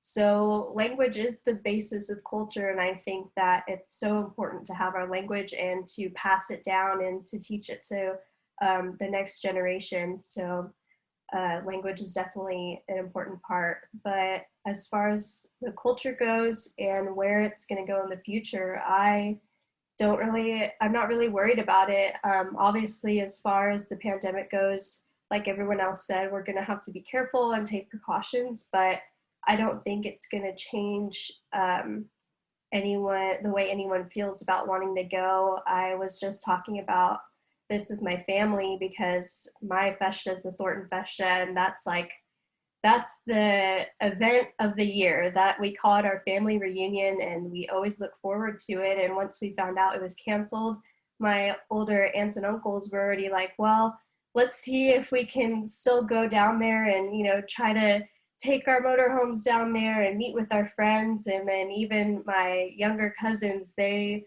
have their friends from the festa, and there's some kids that they want to do a party and invite all the younger kids that they're friends with during the week that the festa would have been. So really, they want to get it going. Obviously, they want to be safe about it. So I think once things are better, I think that it's going to be fine. I think that there's really a lot of hope for the Portuguese culture in the future. I think it's only growing, and I don't know if I just see that because I'm lucky enough to be in the Central Valley where it is very open and we have a lot of access to it, but I definitely see it growing. I think that there's a big passion. I think one of the coolest things about the Portuguese culture is that we are very into our culture, and that sounds kind of funny because you think that that's normal for cultures, but I think for some reason, Portuguese people are just known for being very proud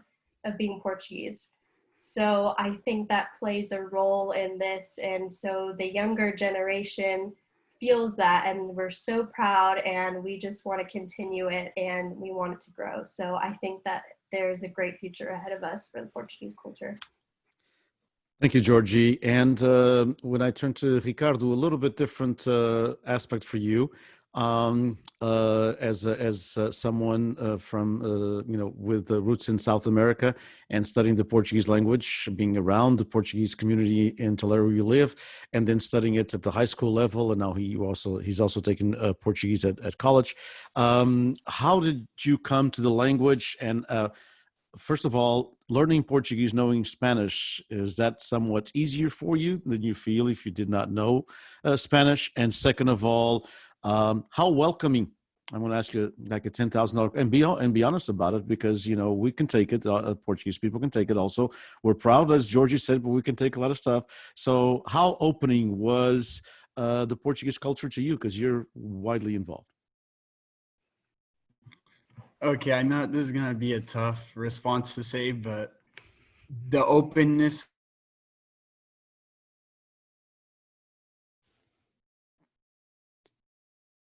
Am I the only one that can't hear you? Can't hear it either? No. Ricardo, we cannot hear you. I think you froze, Ricardo. Okay. Oh, sorry. There you go. Okay, come on back. We didn't hear anything, so start from the beginning if you don't mind, please. Okay, so for the beginning of the Portuguese community, it wasn't that welcoming at the beginning, if I'm being all honest. Now it's a lot more welcoming, and I'm very happy that I'm a part of it now. But at the beginning, it was a lot of, why is he taking the language, or me like going to like festas and vacadas, like, why is he here, like stuff like that. But now I see it in a completely different aspect. I see a lot more Latinos and Hispanics being in the Portuguese culture more than ever before. I think that that's going to be something that's going to push the future of the Portuguese language very, very deep. I see a lot more connections between South America and the Portuguese language, a lot more, definitely.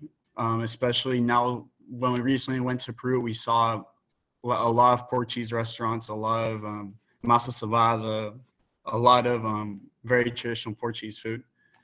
And I was drawn to the culture, I think, because of my love for soccer, because in Brazil and in Portugal, it's very big.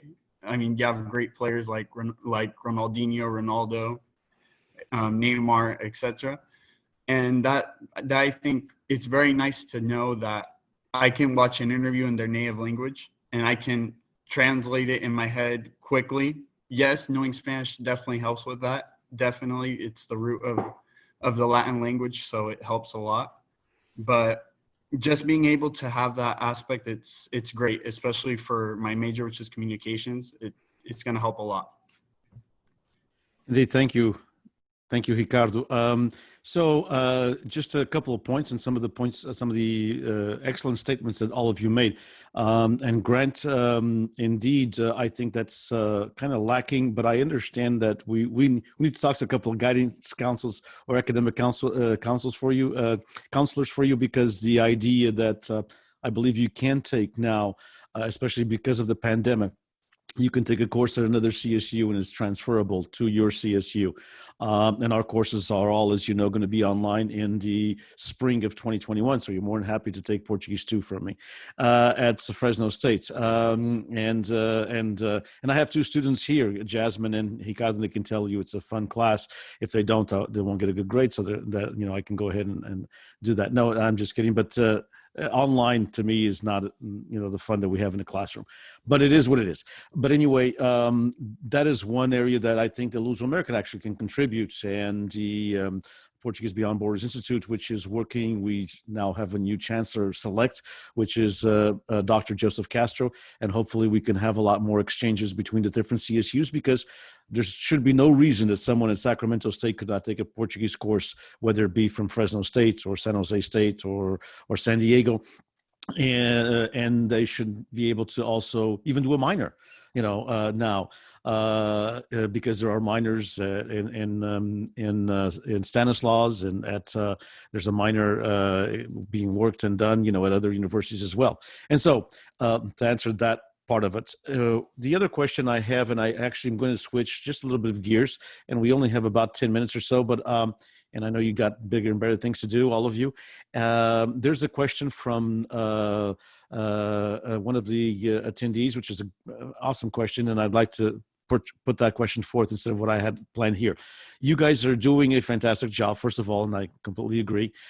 For those of you attending a school that required you to write an essay or kind of a insightful question, or list out your activities and your volunteer opportunities, how did you leverage your involvement in the Portuguese American community to help you get into college? And, all of you were involved in one way or another. Obviously, Jacqueline was involved heavily, Grant as well, but Georgie as well, and Jasmine, and even Ricardo being involved in the Sopas Club as an officer all 4 years just about, and being involved in the Luso American Education Foundation, the planning of the strategic plan of the Portuguese language for California. So how does this involvement, have you used this involvement that you've had in the Portuguese American community as a way to get into college, and have you looked at that as a plus? Jacqueline? Yeah, specifically for me, my school's a private school, so I did have to write an essay to get in. And I talked about how going from being a shy only Portuguese speaking little girl to now I was youth president for Luso, kind of that transition. I was really shy as a kid, and how Luso kind of helped me get out of my shell and kind of get out of my comfort zone, and be more comfortable talking to people, meeting new people, and doing stuff like that. That's kind of, and being Portuguese definitely is a big part of that for me. Fantastic. And Grant, did you use that as a way to also to help get into where you wanted to go?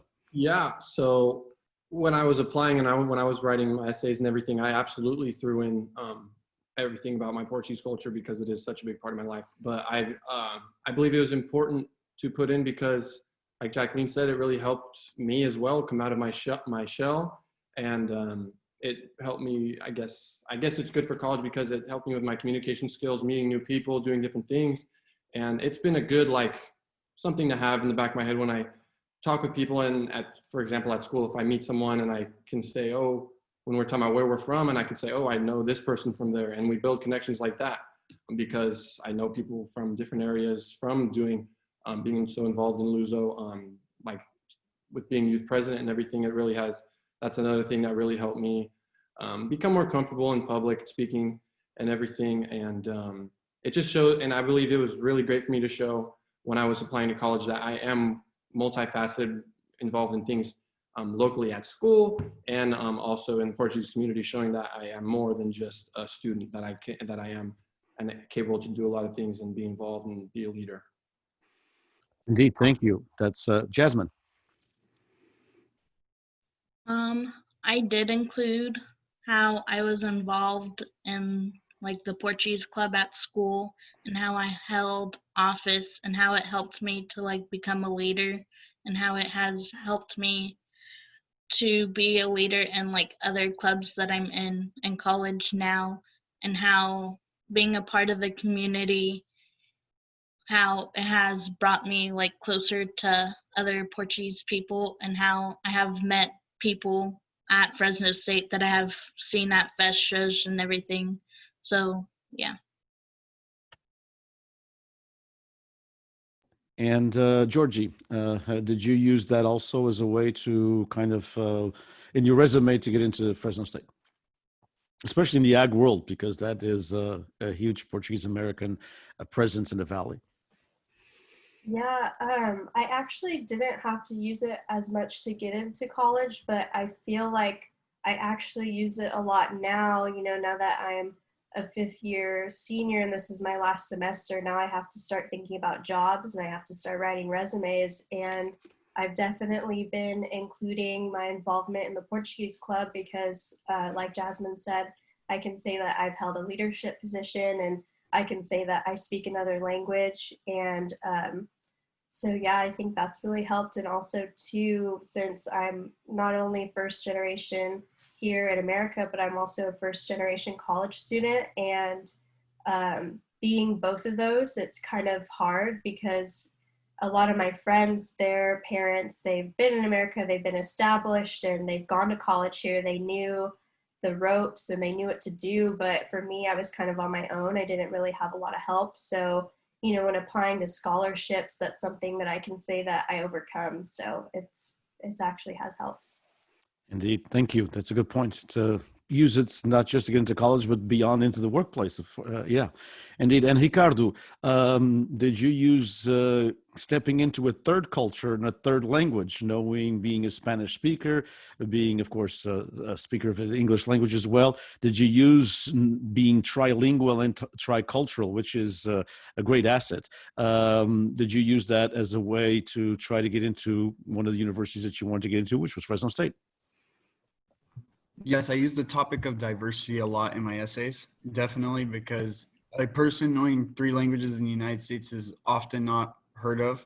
A lot is it's mostly in Europe that you hear that kind of terminology. But I definitely see that that having the Portuguese being tricultural and trilingual definitely helped in my essay. It helped me compare and contrast cultures. It helped me open up a brand new, different kind of world that I can relate to in some ways. That now it comes to the point where I'm like, wait, this monument in Peru looks a lot like this monument in Portugal, or this thing in Peru looks like something in Brazil. So it definitely helps knowing about 3 different cultures and 3 different languages. Definitely. Fantastic. And we're coming upon the end. I just want to have one last round, and I'd like to ask each and every one of you how, and it will be a little bit different for Ricardo, but very important because, for example, at Fresno State, and this is the same thing as California State University Stanislaus. I would venture to say it's probably the same at San Jose State and many other colleges and universities throughout the state of California. It is definitely the same as already in some high schools in Tulare. Tulare Joint Union High School District that has, all 3 high schools teaching Portuguese. And so the majority of the students in our Portuguese language classes are Hispanic, and they are mostly native Spanish speakers or near native Spanish speakers. In other words, they either learned it as their first language or they learned it right along with English, such as Ricardo. So that there is definitely recruitment. For example, and I'll give you the last semester at Fresno State, I had 28 students taking Portuguese 1 and 1A, and of those 28 students, only 4 were Portuguese. 2 were part Portuguese, so that's 6, and the others, there's 2 1 African American, and 1 also mixed with Asian American and African American, and then the other 20 were Hispanic. I'm teaching a course right now with 16 students. Of the 16 students, we have 4 who are Portuguese. 4. The others are not Portuguese. They're Hispanic. 12. So if we're going to teach just the Portuguese, these classes will be canceled because some of these classes require you to have at least 10 to 12 students in like level B, and level A 20 or more. So the Hispanic population is part of the future of the Portuguese language in California. And so my last question is kind of a 2-part. So I'd like to ask you how, starting with, as always, with Jacqueline, and then we'll go to Grant and Jasmine and Georgie, and then Ricardo. How do you get other young people involved in the community? What are 2 or 3 things that you'd like to leave so people of your age group to get involved in the community and to take that step into going to education? So it's a 2-part question. First of all, what would you say to someone who is around 20, 21, 22, your age group, that is not very involved in the community? Because the reality is most young Portuguese Americans are not. Okay, we have each community has probably a couple of hundred here in Tulare. We don't probably have 150 young Portuguese Americans your age are very involved, but we have, just in the city of Tulare, we have over 9,000 Portuguese people. So where are the other 3,000 young Portuguese Americans? So you're kind of an elite. How you are an elite in many ways, but you are kind of an elite as far as involvement. How do you entice those other ones, whether they are sons or daughters of immigrants, or it was, second generation or third, and especially those? How do you get third and fourth and fifth generations who, were their grandparents, not only that, but their great or even great grandparents that immigrated? How do you get them involved in the community? And what are one or two points that you would say when it comes to college, do this? So we'll start with Jacqueline, this two-faced question. I would say one thing that you could do is definitely bring them. I have brought some of my even non-Portuguese friends to Portuguese events such as Luso Convention and Festas too. There's almost no way not to have fun at those events. So I think that's one really good way to like tie in your Portuguese culture. I've brought my best friend to a few events and she has so much fun. So I think that's probably the number one way, and that can kind of slide their way into learning more about the culture and trying to learn the language and do other things like that.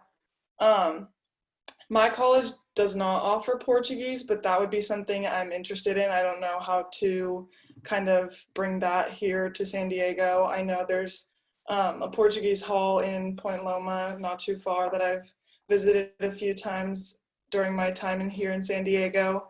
But yeah, as far as learning the language in college, I know a lot of the CSUs and UCs have that option, but I do not, so. Okay, and one other question, Jacqueline, what would you recommend to someone right now who is a senior in high school? Even before that, because if they're a senior, they're probably already been accepted to some place or they've done all their work. But juniors and sophomores and freshmen, what would be a couple of things that you recommend to them now in high school? Do this so you can get into the college you kind of really want to go. What are some points that you can give to them? You know, obviously grades, but what could they do? Think about this if you really want to go to college. Mm-hmm. I would say definitely involve yourself in activities that aren't just related to school. Grades can only take you so far. So doing extracurriculars, volunteering, sports, getting involved in your Portuguese community, even definitely do those sorts of things, because it's not all about the grades, especially for college. They want to see well-rounded students. Fantastic. And real quick also, Grant, next. All right. So yeah, this number one thing I think to get more people involved is just to invite people and bring them in, because it's really easy. Everyone really has that initial will to be more involved, but they don't know where to get started. So, and just anything that we're involved in, it's good to just invite them, to bring them along. Just however, if you like, for example, I'm in the 20s, 30s, I just invite people from my local area to that, just invite friends to festas, people that are not Portuguese. Ask me to come all the time, and I need to do a better job if to just reach out to them and let them know if they would like to come along. And as far as recommendations to anyone getting ready to go to college, yeah, just it's important to just show yourself off, show that you can do more than just school and focus on school, that you could do well in life, I guess, in college too, that you could do more than just one thing, that because it shows that you don't have to just focus on one thing to do well. So you can offer multiple things to the table. Thank you, Grant. Yeah, awesome. Thank you. Very enlightening. And Jasmine, what would you, first of all, how do we bring more Portuguese Americans into the Portuguese community involvement? Young Portuguese Americans such as yourself, and one or two pointers for high school students. One way to get people involved, like everyone else said, is just take them to like festas, bullfights, to the vacadas.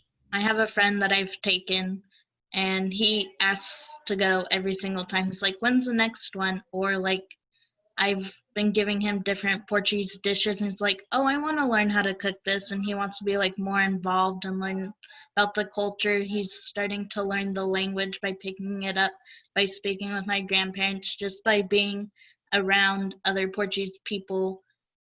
People want to get more involved and want to learn about the culture. And as far as college goes, you should just be involved, like join clubs in high school, do community service, join sports teams, just get involved and be well-rounded.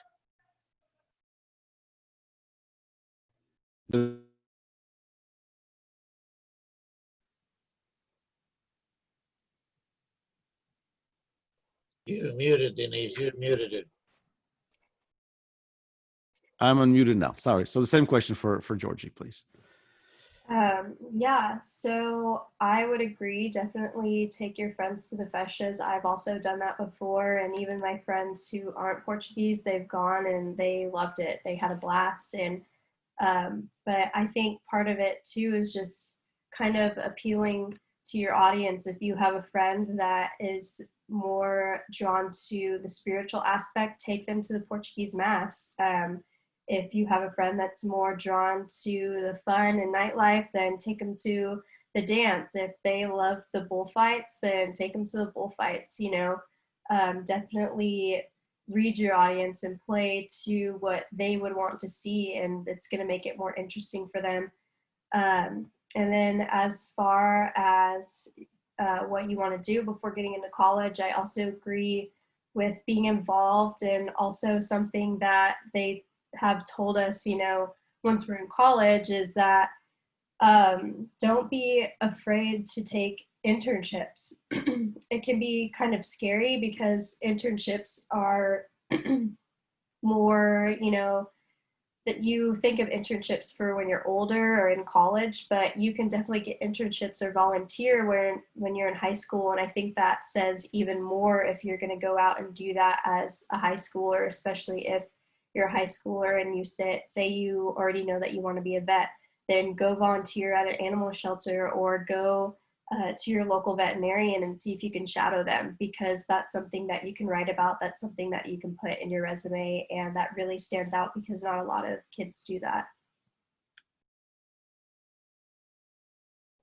Okay, thank you so much, Georgie. And last word, Ricardo. Ricardo, how do we, first of all, how do you think the Portuguese community and the younger Portuguese Americans can get more Latino students involved in the Portuguese culture, such as yourself? Maybe be a little bit more opening than you felt in the beginning. But what do you think there's something that the Portuguese community can get, you know, build a bigger bridge or a better bridge with the Hispanic community, with Latino community that we have so much in common? And then the second part, a pointer or two, because you just went through this for high school students. Okay, so as for the part of the Portuguese community accepting more Latino students, I definitely think that what should happen is accepting diversity definitely inside the community. I've definitely noticed that there's a lot more diversity in the community now more than ever before. That now it's more open to say a non-Portuguese friend can go to a festa or a vacada, and it's like, okay, it's perfectly fine compared to how it was in the beginning. But now that the thing is that now that you guys have the people in the language, it's easy to connect them to the culture. You just have to find as Jacqueline said, I think she said that find their audience, and that's something that definitely you can get people into anything. You can get people in by soccer like me. You can get them in by the spiritual aspect of the Virgin of Fatima, etc. And as for the high school aspect, I definitely think that always knowing more languages, you're worth one more person the more languages you know. So definitely learning the Portuguese language will help out not just Latino students, but also Portuguese students. And my second pointer would be just get involved in the community. Coming from Tulare, there's not much they can be involved in. You can be involved in FFA, ASB, but outside of that, there's not much. So being in the Portuguese community, there's definitely a lot that you can be involved in. Okay, thank you so much, Ricardo. Thank you to this entire panel. You guys are awesome, as I knew you would be. It was great to meet both Jacqueline and Grant. I've seen you around, but I hadn't had the pleasure. It's great to have you all, and best of luck in this pandemic situation that will be with us for a while. We need to work with your college, with your university, your private college down there, the University of San Diego, correct? To get some Portuguese on there, because that would be great. The more we have, the better. So best of luck to all of you. Thank you so much. I know you all have to go, so appreciate it. On behalf of the Luz American Education Foundation, on behalf of the Portuguese Beyond Borders Institute at Fresno State, kudos to all of you for what you're doing, and thanks for such an enlightening panel. It was really, really exciting to hear all of you. I really thank you so much. Best of luck in the future. Okay? Thank you. Thank you. Thank you.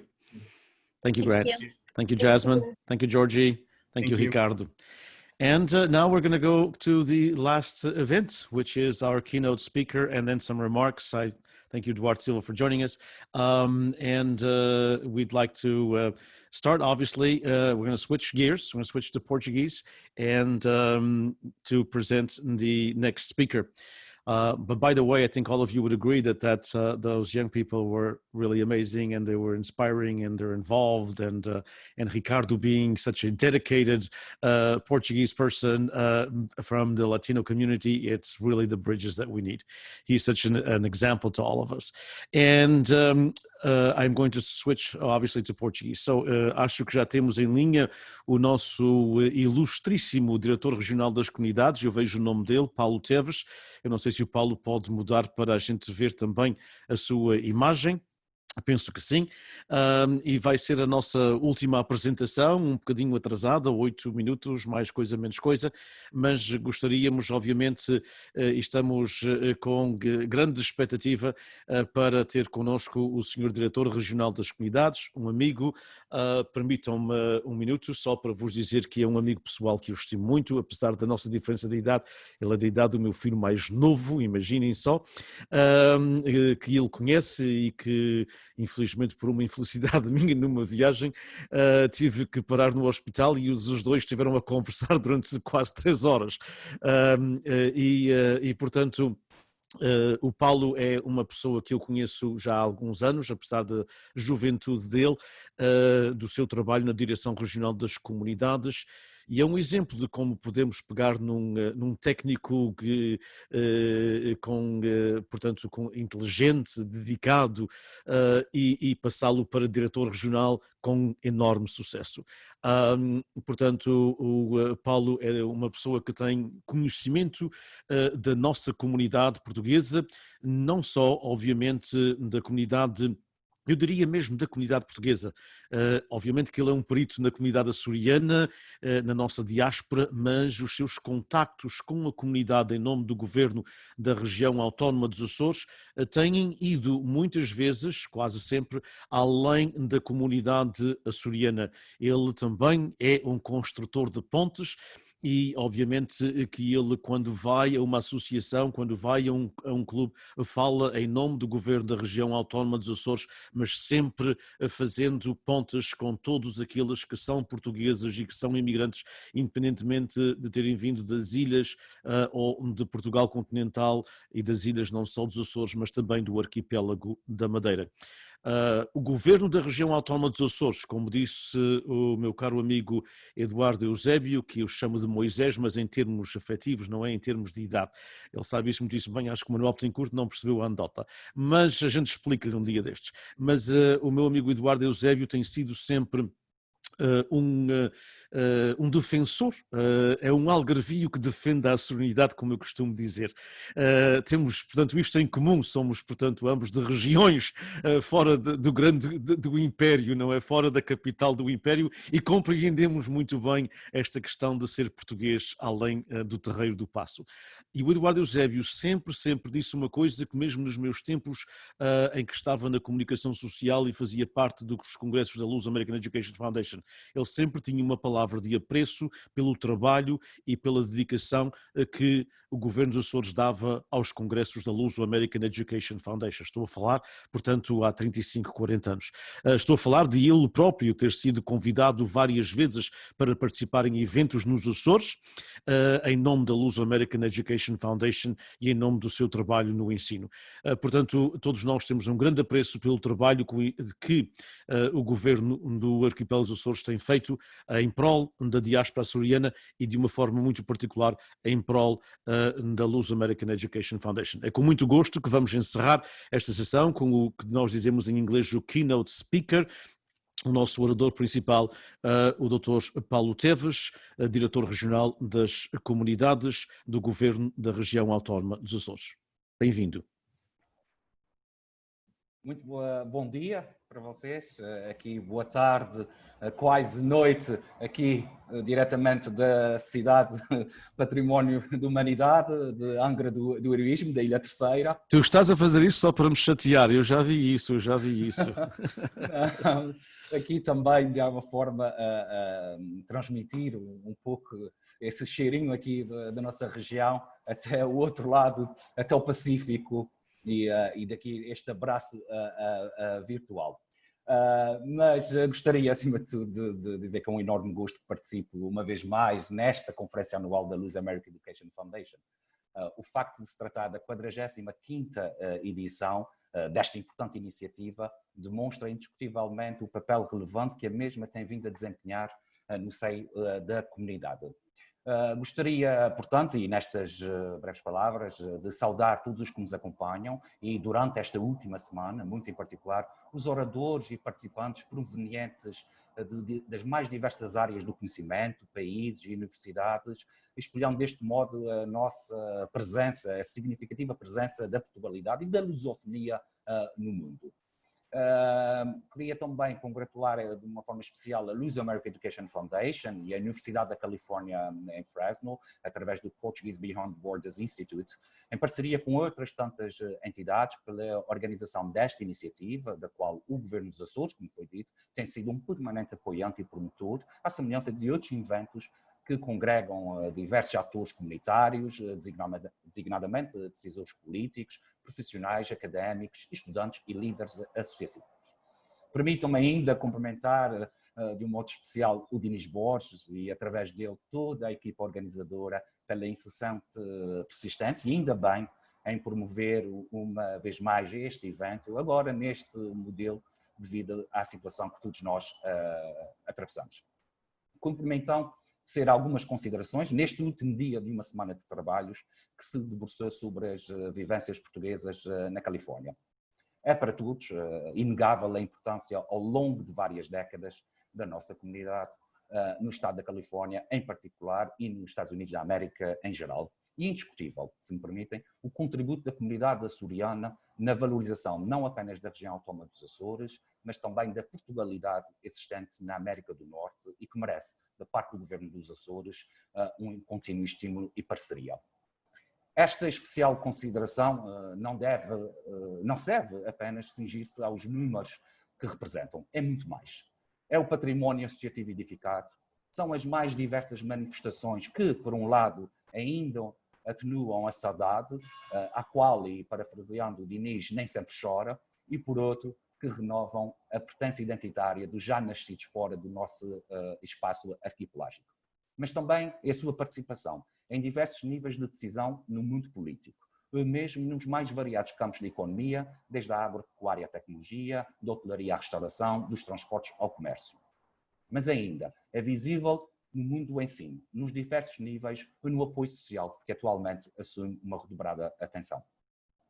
Ciente de que este valioso património edifica e complementa a nossa história de cerca de 2 séculos, a região autónoma dos Açores, não apenas através do seu executivo, que tem acompanhado e continua acompanhando a dinâmica da nossa comunidade, em especial junto dos mais jovens, que se identificam com a nossa matriz cultural, mas sem o domínio do português, como é o caso da parceria com o campo de férias para jovens da comunidade portuguesa na Califórnia, no âmbito das atividades da Luz American Education Foundation, mas também de outras instituições que têm estimulado as nossas relações, as quais vão para além da afetividade que nos une.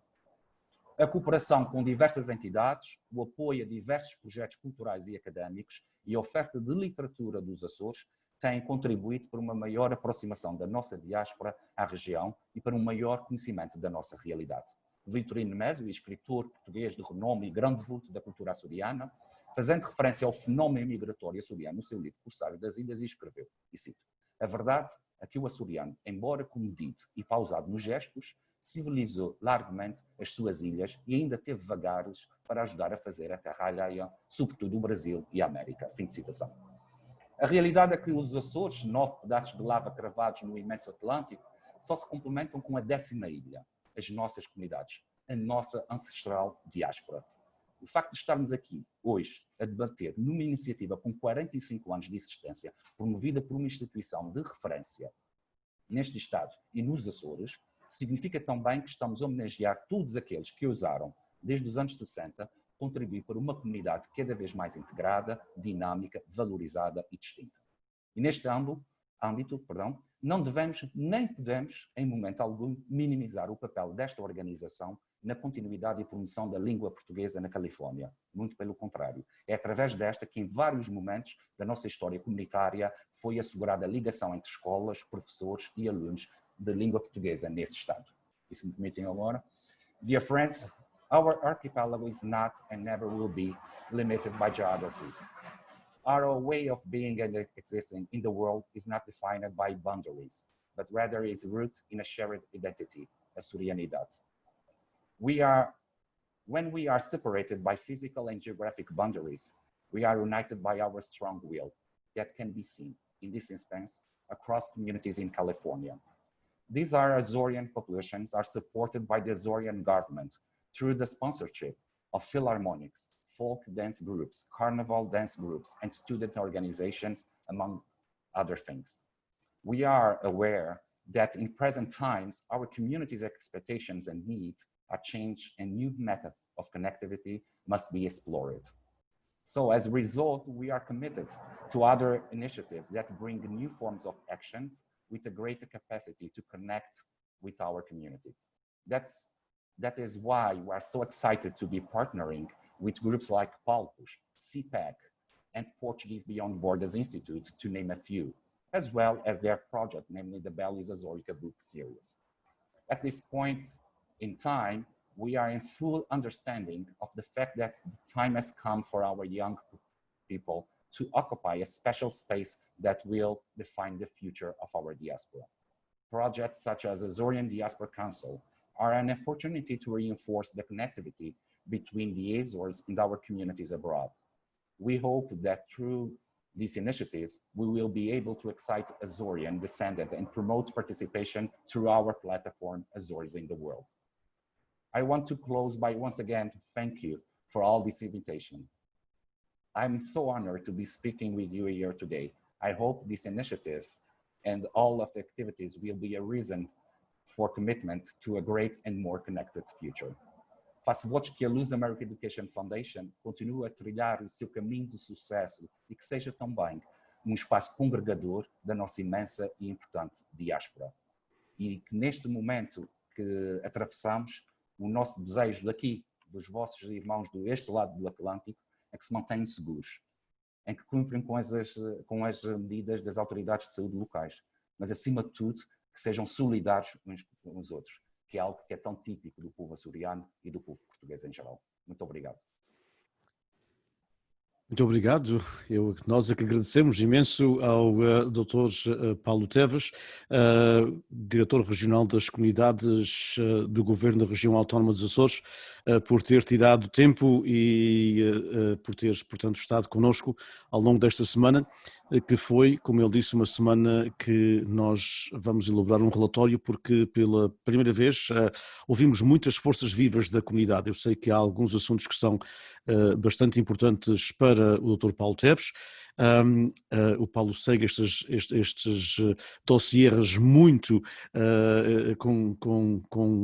inteligentemente e obviamente com os laços afetivos, e tivemos a oportunidade de falar não só do ensino da língua e cultura portuguesas, que é um ponto basilar obviamente, mas também dos nossos salões, dos folclores, das bandas, do carnaval, há pouco com os alunos sobre o papel dos jovens nas universidades e como podem ser maiores embaixadores, digamos assim, da assorinidade, da Portugalidade, da lusofonia, e também a questão da comunicação social, que é também um ponto de ligação importante. Portanto, nós contamos apresentar este relatório ao Governo dos Açores, porque acho que foram ditas coisas muito interessantes, na minha opinião, que precisam ficar marcadas e registadas deste Congresso. Eu perguntar-te-ia, permites-me agora que eu te falo, que eu te trato por tu, como faria com qualquer jovem da tua idade. Eu pergunto-te ao longo desta nova fase da pandemia, como é que têm sido as ligações? Nós obviamente sentimos a tua falta nas comunidades, mas como é que têm sido as ligações, como é que o governo tem encontrado manter esta afetividade, estas ligações, estes movimentos culturais com uma comunidade que, primeiro, obviamente, também está a sofrer a pandemia, porque é global, e segundo, também que não tem ido aos Açores com a frequência que gostaria de ir, porque, se bem que algumas pessoas foram, mas a vasta maioria cancelou a sua viagem para este ano. Como é que o Governo dos Açores, como é que a Direção Regional das Comunidades tem vivido estes últimos 6 meses? Nós sempre mantivemos o contacto permanente com as nossas comunidades através de redes. Recordo-me, logo no início da pandemia, fizemos uma ronda por todas as representações diplomáticas portuguesas, onde nós temos comunidades açorianas, para perceber o andamento, e depois foram contactos que foram feitos com diversas organizações. O que nós encontramos foi, digamos, várias semelhanças, ou seja, praticamente tudo fechado, tudo derivado ao confinamento, que as diversas autoridades de saúde e assim o determinaram. Nós tivemos, de alguma forma, aqui também a Direção Regional das Comunidades a acompanhar muitos açorianos que ficaram espalhados, ficaram retidos em várias partes do mundo, não é? Devido ao encerramento, e pouco a pouco fomos abrindo. Mas isso também obrigou-nos, de alguma forma, a comunicarmos mais através dessas novas plataformas. Fizemos várias reuniões, aliás, o próprio Conselho Mundial das Casas dos Açores já se reuniram diversas vezes via online. A rede de apoio das organizações, a rede internacional de organizações de intervenção social, também nós nos reunimos, é que temos duas aí na Califórnia, a Valer, em Turlock, e a Posse, em São José, para, de alguma forma, percebermos, principalmente junto da comunidade que estivesse a viver alguma situação mais vulnerável, e aqui que nós, de alguma forma, poderíamos ajudar. Mantivemos os apoios a estas instituições, porque achamos que era importante, e ainda por cima neste momento, mantivemos o apoio financeiro a estas organizações e às outras, com as quais nós temos protocolos assinados, e depois foi tentar descobrir. Ainda no outro dia fizemos um evento pela primeira vez online, que foi o encontro da genealogia açoriana, que teve uma participação acima das expectativas. Foi um encontro, acho eu, que foi extremamente importante para ligar e para, de alguma forma, estimular esta afetividade de pertença açoriana, não é? E nós víamos, até pelos comentários, aquilo foi cerca de 1h20, e nós tivemos cerca de 300 comentários. Tivemos durante 1 hora e tal quase 3.000 visualizações, e as pessoas a fazerem questões. Eu sei que sou descendente açoriano, ou seja, há aqui esta pandemia afastou-nos fisicamente, e permite-me dizer que tenho saudades, digamos, do abraço comunitário. Tenho saudades de viver e vivenciar a nossa comunidade, as nossas instituições, mas também, de alguma forma, tivemos aqui uma conectividade extremamente forte através dessas plataformas, não é? E acho que era bom, e uma vez mais felicito a Luz American Education Foundation e a Universidade da Califórnia, Fresno, claro, por ter cumprido um calendário, não é? Porque às vezes, quando nós infelizmente cancelamos, e devido a essa situação, muitos eventos foram cancelados, mas pronto, há aqui o compromisso de manter-se esta dinâmica, este importante evento, através das plataformas, num modelo. Mas isso também fez-nos ensinar que é possível cada vez mais comunicarmos através das plataformas e falarmos até de outros assuntos, e ter uma participação até mais significativa. Muito obrigado, Paulo, mais uma vez. Muito obrigado por estar connosco. Nós vamos terminar o congresso. Eu tenho aqui algumas pessoas que estão já de novo connosco, que os trouxe de meros participantes, ou seja, estavam presentes, mas eu gostaria de os ter aqui connosco. A Liz Mota, infelizmente, teve que sair, mas o José Luís da Silva, que foi moderador de 2 das sessões, está connosco de novo, e o professor Dr. Duarte Silva também está connosco de novo, ele que também moderou 2 sessões e incentivou muito do trabalho que nós temos estado aqui a fazer. Portanto, eu vou pedir a todos uma palavra final, e nós podemos fazer isto nas 2 línguas, obviamente. So we'll do this in both languages. We have José Luís da Silva back with us. We have an image, but we'd like to see him a little bit more. So if he's listening to us, and we also have Duarte Silva, as I said in Portuguese. José Luís moderated 2 of the sessions, and Duarte moderated 2 of the sessions. Liz had to step away, so she's no longer, but Liz also moderated, as you saw, an exemplary session this morning as well. So I want to thank all of every one of you, and we'll start with José Luís da Silva. Any final thoughts? Any final, I think he's putting everything back on, so we'll wait a little bit until he gets everything organized. And so I'll, the same thing with Professor Duarte Silva, the same way. They're all getting everything together for us, and it's kind of a surprise, but I like surprising people.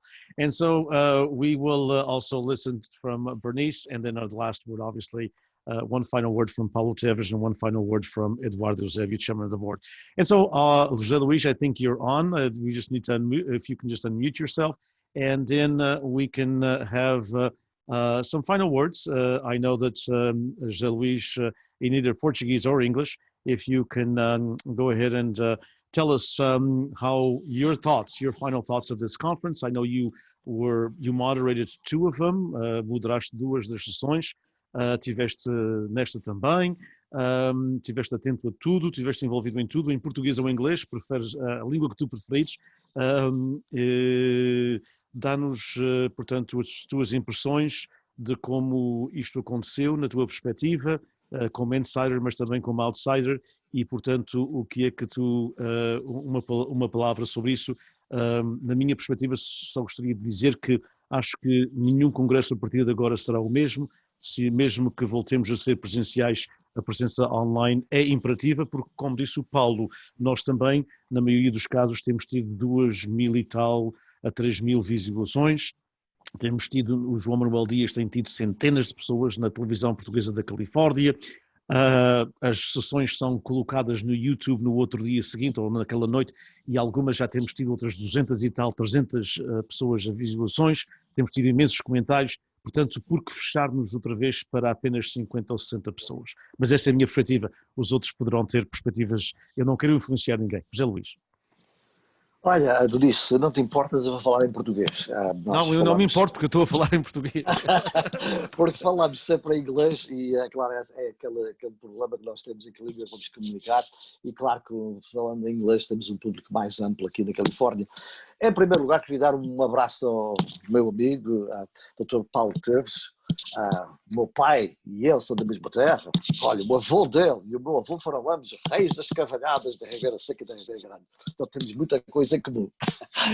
Olha, comentários, tanta coisa. Primeiro, eu acho que, como já foi dito aqui hoje, nunca tivemos um congresso de educação que tivesse tanta participação de apresentadores, pessoas que vieram falar de variados tópicos, e conseguimos juntar gente de toda a parte da Califórnia e de todas as idades, de todos os interesses, todos, não sei se todos, mas de variados interesses, e acho que nesse aspecto esse congresso foi o mais completo.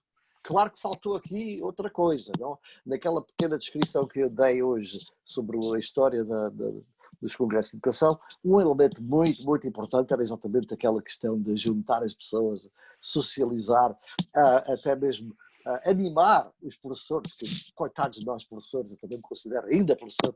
Nós vivemos, contrário a que muita gente pensa, a vida de professor é excelente na comunicação, mas na parte do ensino, cada professor vive como se fosse uma ilha, cada um tem que criar as suas coisas. Então é muito importante quando nós nos juntamos e quando confraternizamos e trocamos ideias e nos animamos uns aos outros. Então falta esta coisa, e eu acho que claro que isso terá que voltar, mas por outro lado, essa descoberta do uso da tecnologia foi de facto revelador, foi de facto revolucionário para nós. E eu acho que nós teremos que inventar no futuro, quando voltarmos ao tradicional encontro, teremos que arranjar uma maneira de manter esse aspecto. Não há razão para não conseguirmos fazer, usar esse tipo de tecnologia ao mesmo tempo que temos o nosso Congresso. Quer dizer, transformar o Congresso também numa plataforma tecnológica. Bem, eu acho que uma semana de ideias foi de facto muito enriquecedor e acho que temos tanto, como se diz em bom português, tanto pano para mangas. Nós temos tanta coisa. Será muito importante voltarmos atrás e ouvirmos mais uma vez aquilo que foi dito, porque às vezes uma ideia brilhante aparece e depois as coisas desaparecem.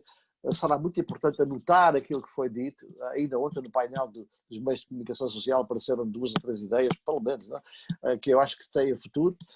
E agora é tempo de, quando todos descansarem, não é? Arregaçar as mangas, voltando a falar de mangas, arregaçar as mangas e pormos todos a trabalhar para implementar as ideias que aqui foram debatidas. De maneira que eu acho que esse congresso foi um enorme sucesso. Nisto, tu estás de parabéns, foste tu que inventaste esse congresso e organizaste. O Portuguese Beyond Borders Institute, Fresno State, organizações que estavam já planeadas para organizar isso, mas que pegaram na ideia com unhos e dentes, com a tua liderança, e transformaram isso numa inovação. Inovação que eu acho que espero que não seja só para a nossa comunidade da Califórnia, mas que as outras comunidades também encontrem como exemplo. Então, para nós, este congresso é um exemplo, para nós, comunidade, mas espero que seja também exemplo para as comunidades por todo o lado, e conheço várias, e também, e por que não, o nosso querido Portugal e especialmente as nossas queridas ilustrações. Acho que podemos fazer tanta coisa juntos, porque através dessa tecnologia as distâncias desaparecem. Então as distâncias geográficas e as viagens de avião e tudo isso, e o cansaço que isso também traz, eu acho que temos agora uma possibilidade de juntarmos as duas coisas, não é? Continuar, quando dessa pandemia, não digo desaparecer, mas quando amainar, nós voltaremos com certeza a dar aquele abraço físico aqui na Califórnia, mas não podemos largar dessa nova experiência que é a questão tecnológica que nós estamos agora a fazer. Então, são mais ou menos essas minhas ideias. Foi tanta coisa que eu nem sequer vou tentar resumir nada em especial, mas temos muito trabalho a fazer. E com a ajuda de tudo e todos, acho que estamos no bom caminho, a modernizar, trazendo jovens para a conversa. Estamos no bom caminho porque nós, imigrantes, como outro dia disse naquele painel de literatura, nós imigrantes vamos desaparecer em 2 décadas, 3 décadas no máximo, se tivermos sorte. E nós, o que é que falamos português? É claro que temos que manter a língua portuguesa. Eu sei que é por aí, a língua portuguesa, não vou espalhar por aqui agora, mas é só para marcar que a língua portuguesa é uma língua global. Se nós incluirmos todos, se não formos limitados à nossa pequenez, às vezes somos, não é? Temos que incluir todos os países lusófonos. Nesse contexto, somos uma língua magnífica, uma língua rica, uma língua enorme.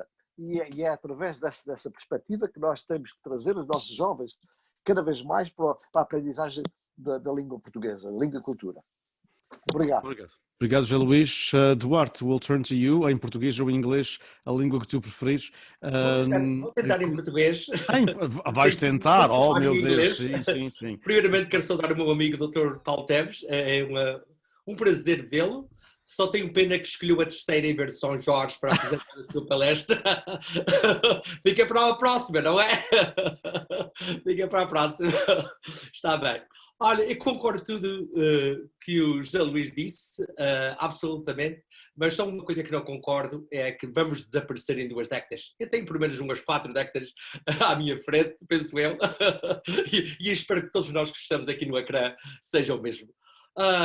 Fizemos história esta semana, e fizemos história porque a conferência anual do Luso American Education Foundation foi além das fronteiras dos Estados Unidos, além das fronteiras da Califórnia. Tivemos a participação mundial, tivemos a participação global. Ontem tínhamos na nossa audiência pessoal do Brasil, Portugal, da Europa, que estamos a fazer no chat, e eu quero dizer que deste ano à frente, a Conferência Luso-Americana, a Conferência Luso-Americana Education Foundation não tem limites, e não deve ter limites, porque como disse o meu amigo e colega José Luís, a língua portuguesa é riquíssima e tem que ser espalhada pelo mundo, tem que ser espalhada pelos Estados Unidos. E tivemos várias participação de outros estados dos Estados Unidos também.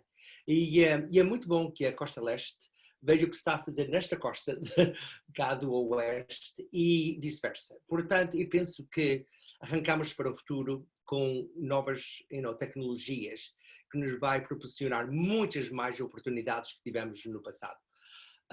Eu fiquei totalmente impressionado com a participação da juventude neste congresso. Nunca na história do congresso, só faltei a um, nos 44 congressos que se passaram no passado, só faltei a um, penso que estava na Europa, em qualquer sítio, já não me recordo, mas estava lá na primeira em San Diego, como o meu amigo Eduardo Eusébio já referiu em vários dias, e tenho seguido todos os congressos, menos um em total de 44 anos.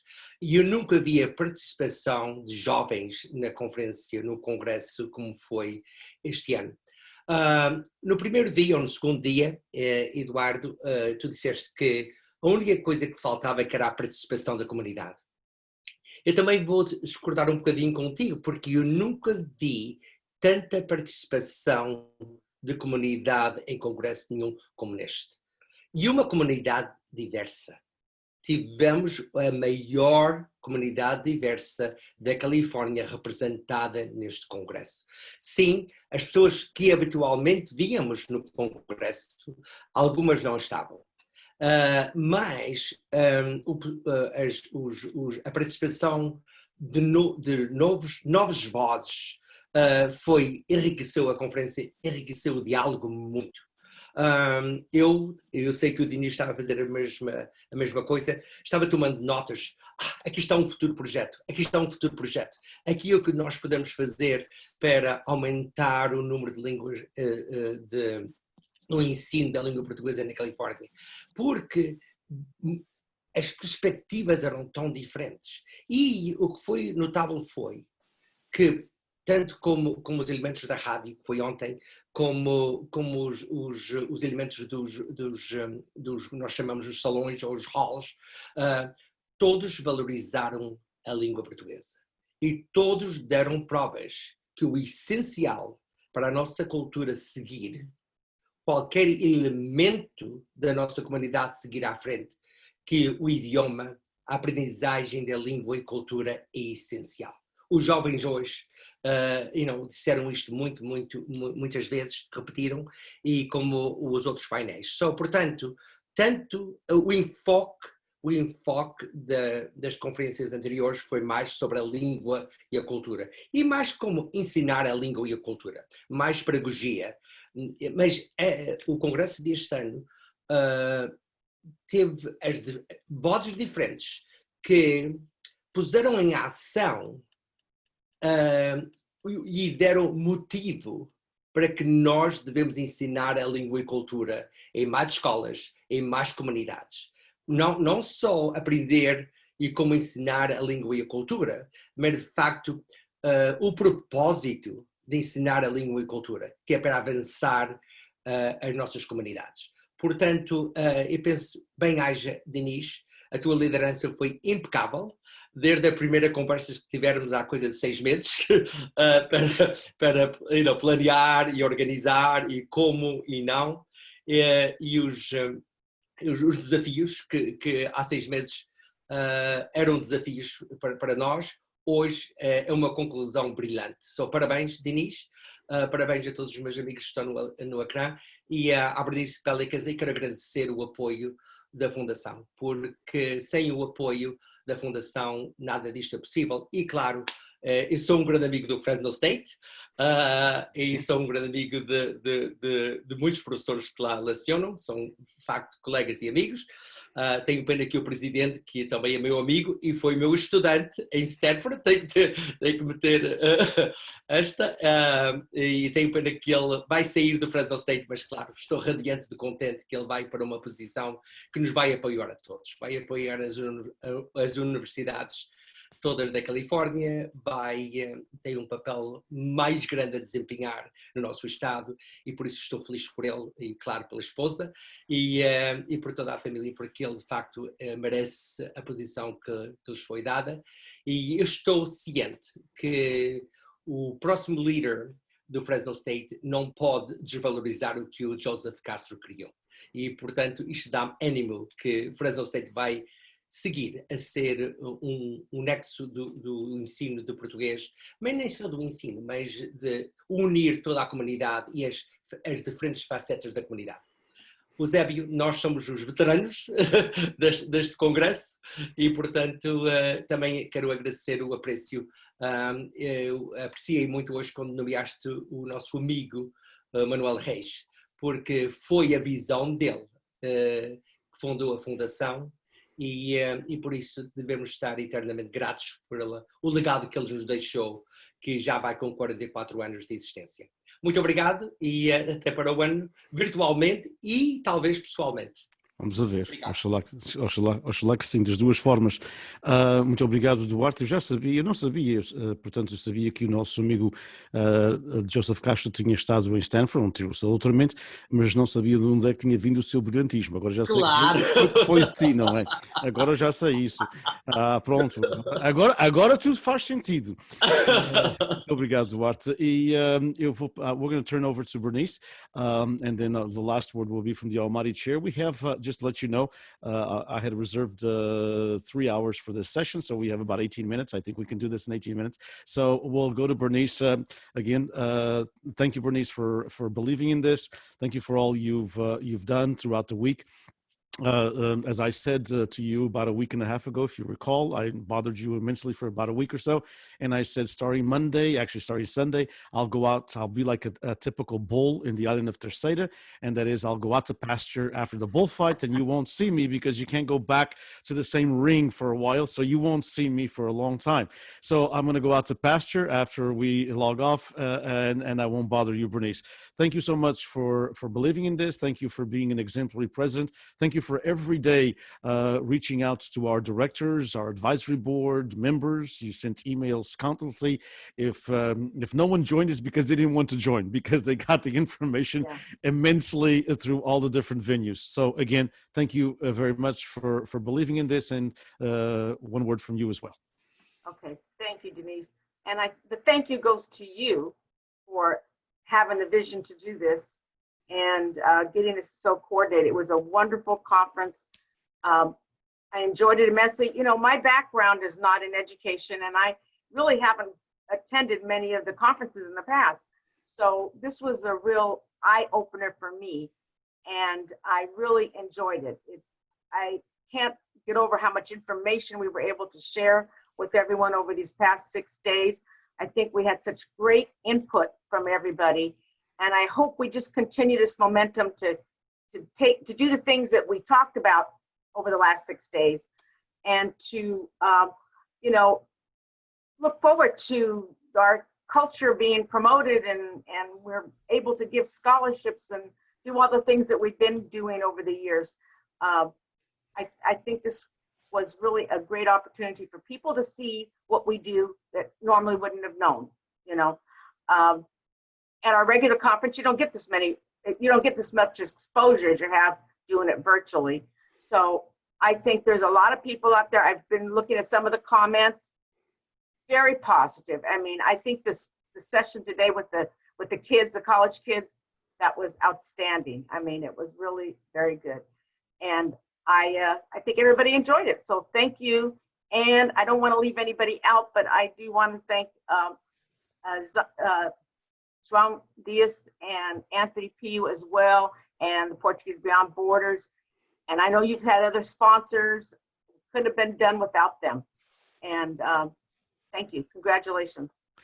Thank you, Bernice. And now we'll turn to Eduardo Eusébio, the chairman of the board of the Luso-American Education Foundation. Indeed, as Bernice mentioned, thank you, João Manuel Dias. He's been phenomenal. We've been communicating. That's why I look at my phone, because every time something happens, he texts me, and we've been communicating constantly I would say every 10 or 15 minutes about how it's going online, because we have so different aspects of it online, and different Facebook pages, live streaming, etc. And so he's been great. Thank you, João Manuel Dias, and of course Anthony, as I've already thanked him, and will continue to thank him for putting forth a lot of stuff, including all of the pamphlets that were professionally done by him, and being supportive in everything that we've done. So I will turn now to, of course, all the moderators and the sponsors, Fundação Luso-Americana para o Desenvolvimento, FLAD, o Governo da Região Autónoma dos Açores, here present, and of course the Luso Financial, who is the mother organization for everything that we do. Eduardo Eusébio, meu caro amigo, és Moisés, mas és Moisés no bom sentido da palavra. A gente vai explicar, tu e eu, esta brincadeira ao Manuel Betancourt. Ele devia pedir à mulher que é liberal como eu e que percebe as anedotas. Às vezes as pessoas ficam conservadoras e também ficam conservadoras no espírito de humor.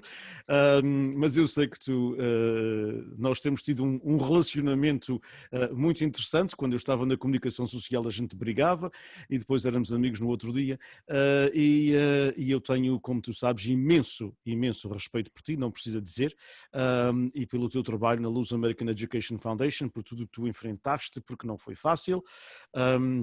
Tiveste o apoio do Sr. Manuel Reis, como mencionaste, mas tiveste muitos obstáculos. E eu percebo, eu conheço-os e percebo-os muito bem. Portanto, um grande abraço para ti, muito obrigado por ter estado aqui. As with Bernice, was also here every single day. Muito obrigado por ter estado aqui em tudo. E a última palavra antes de passarmos para uma despedida do Dr. Paulo Teves. Thank you, Dionísio. It's such a pleasure to be part of this mutual admiration society. What could I do without it? Primeiro que tudo, quero te agradecer em português essas palavras de apreço. Se são de apreço, às vezes não se sabe bem, mas acho que estão. Muito obrigado. E também agradecer a presença do Dr. Paulo Teves, um amigo indispensável nessas conversas, nessas conferências, indispensável com o seu apoio que tem dado à conferência, bom, o Governo dos Açores, desde o princípio, ele desde que assumiu as suas funções. I would like to first also thank the board of the Luso-American Education Foundation for trusting me one more year at this level. You never know what can happen, you know. And Bernice for being with us here for a whole week, supporting us and so forth. Again, you know, I have some written comments because I wasn't going to go beyond the time allotted. And usually you say Tulare or Berkeley or San Diego, say Zoom, California, October 3rd, 2020. That's how I started the sentence. You know, we found a way in this crazy world to put a conference together. The Portuguese American experience in California, a reflection and perspective in unprecedented times. And these are indeed unprecedented times. So again, I would like to acknowledge the presence of Dr. Paulo César Câmara Teves, Diretor das Comunidades Açorianas, our Chairman Denis Borges, our Vice Chairman José Luís da Silva. I believe he was not mentioned, but he was part of the people that work on this conference, and he's here with us. Again, the Luso-American Education Foundation sponsors the Conference on Education. This year, in partnership with Fresno State University, the Portuguese Beyond Borders Institute, and the sponsorship of the Luso-American Financial, FLAD, Fresno State, and again, one more time, the Portuguese Beyond Borders, and the Radio TV Portugalusa, the Diaspora Media, the João Manuel Dias. Your participation via Zoom in this conference demonstrates that we share the vision, the challenge, and commitment to advance the Portuguese language and culture in the United States. and in particularly in California. You do this work every day in your institutions, your place of work, at home, in the community, in the halls, whatever. But at some time, we have to come together and to celebrate our accomplishments, to support each other, to share ideas and ideals that will make our task more effective and more durable. That is one of the reasons of the annual conference. And this year, with new voices discussing halls, organizations, the teaching of Portuguese, the comunicação social, the writing in the diaspora, and a panel with students. Through the decades, our objectives have adapted to the circumstances and to the reality and the needs of the community. In 1977, when California was receiving 15 families per week, predominantly from the Azores, our purpose and resolve was to find ways and means to meet the needs of the linguistically and culturally challenged children. Our effort, in partnership with the State Department of Education, the school districts, the universities, the Governo Regional dos Açores, and the community, was to prepare an adequate cadre of teachers to address the linguistical needs of the immigrant children, and to ease the social adjustments and schooling of the immigrant child that coming from the Azores. Our effort bore fruit. Hundreds were inspired. And I use the word inspired because this is what it takes for the success of anything. And we inspired many to become teachers. Indeed, many had no idea that they were going to be teachers until they attended this conference or received a scholarship or attended a university in Lisbon or Coimbra. So we've done their duty. Some have retired. Some have become principal superintendents in all levels of education. Some professors at Stanford. This annual conference, I'll make sure that everyone is paying attention. This annual conference has for over 4 decades been true to the commitment to advance the Portuguese language and culture. We also acknowledge and have a sense of pride that Portuguese is the most spoken language in the Southern Hemisphere and the 5th in the world, not because of Portugal, but the group of the nations that speak Portuguese. We continue to promote the preparation of teachers. The teaching of Portuguese in particular at the primary and secondary level has been our challenge and continues to be a priority. If it is of paramount interest that our children and grandchildren have an opportunity to learn their heritage language, the language of their parents and grandparents. This is best accomplished in partnership with community institutions with the same vision and mission.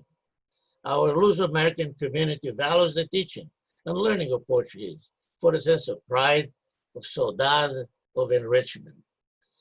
The Prime Minister of Portugal has said that by knowing the Portuguese and speaking Portuguese, it valorizes Portugal itself and what we do in the world. So we take pride in the fact that through the years, many have been inspired to take our cause, to become teachers, to embrace and teach the language. And one of the first recipients of the study in Portugal in 1958 was Arthur L. Askins.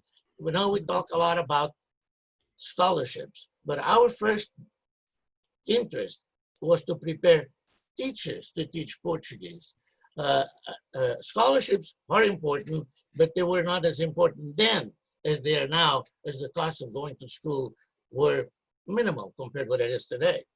But anyway, so Arthur L. Askins went to Portugal, came back, and became a teacher at Berkeley. And many of these have followed that same road. Dear friends, we are engaged in our most important endeavor, which is education. And in the words of Nelson Mandela, the most powerful weapon which we can use to change the world is education. And I'm very proud that be involved with all of that. Thank you for your participation. E muito obrigado a todos. Espero que dia mais próximo do que mais tarde. Podemos dar um abraço de fraternidade a todos. Muito obrigado. Obrigado, Eduardo. Thank you so much. Dr. Paulo Teves, caro amigo, uma última palavra sua. Agradecemos mais uma vez a sua participação. Antes de mais, eu bem que queria neste momento terminar essas palavras numa outra ilha, em São Jorge, ou em São Miguel. São Jorge está bem, São Miguel. Tal não é possível.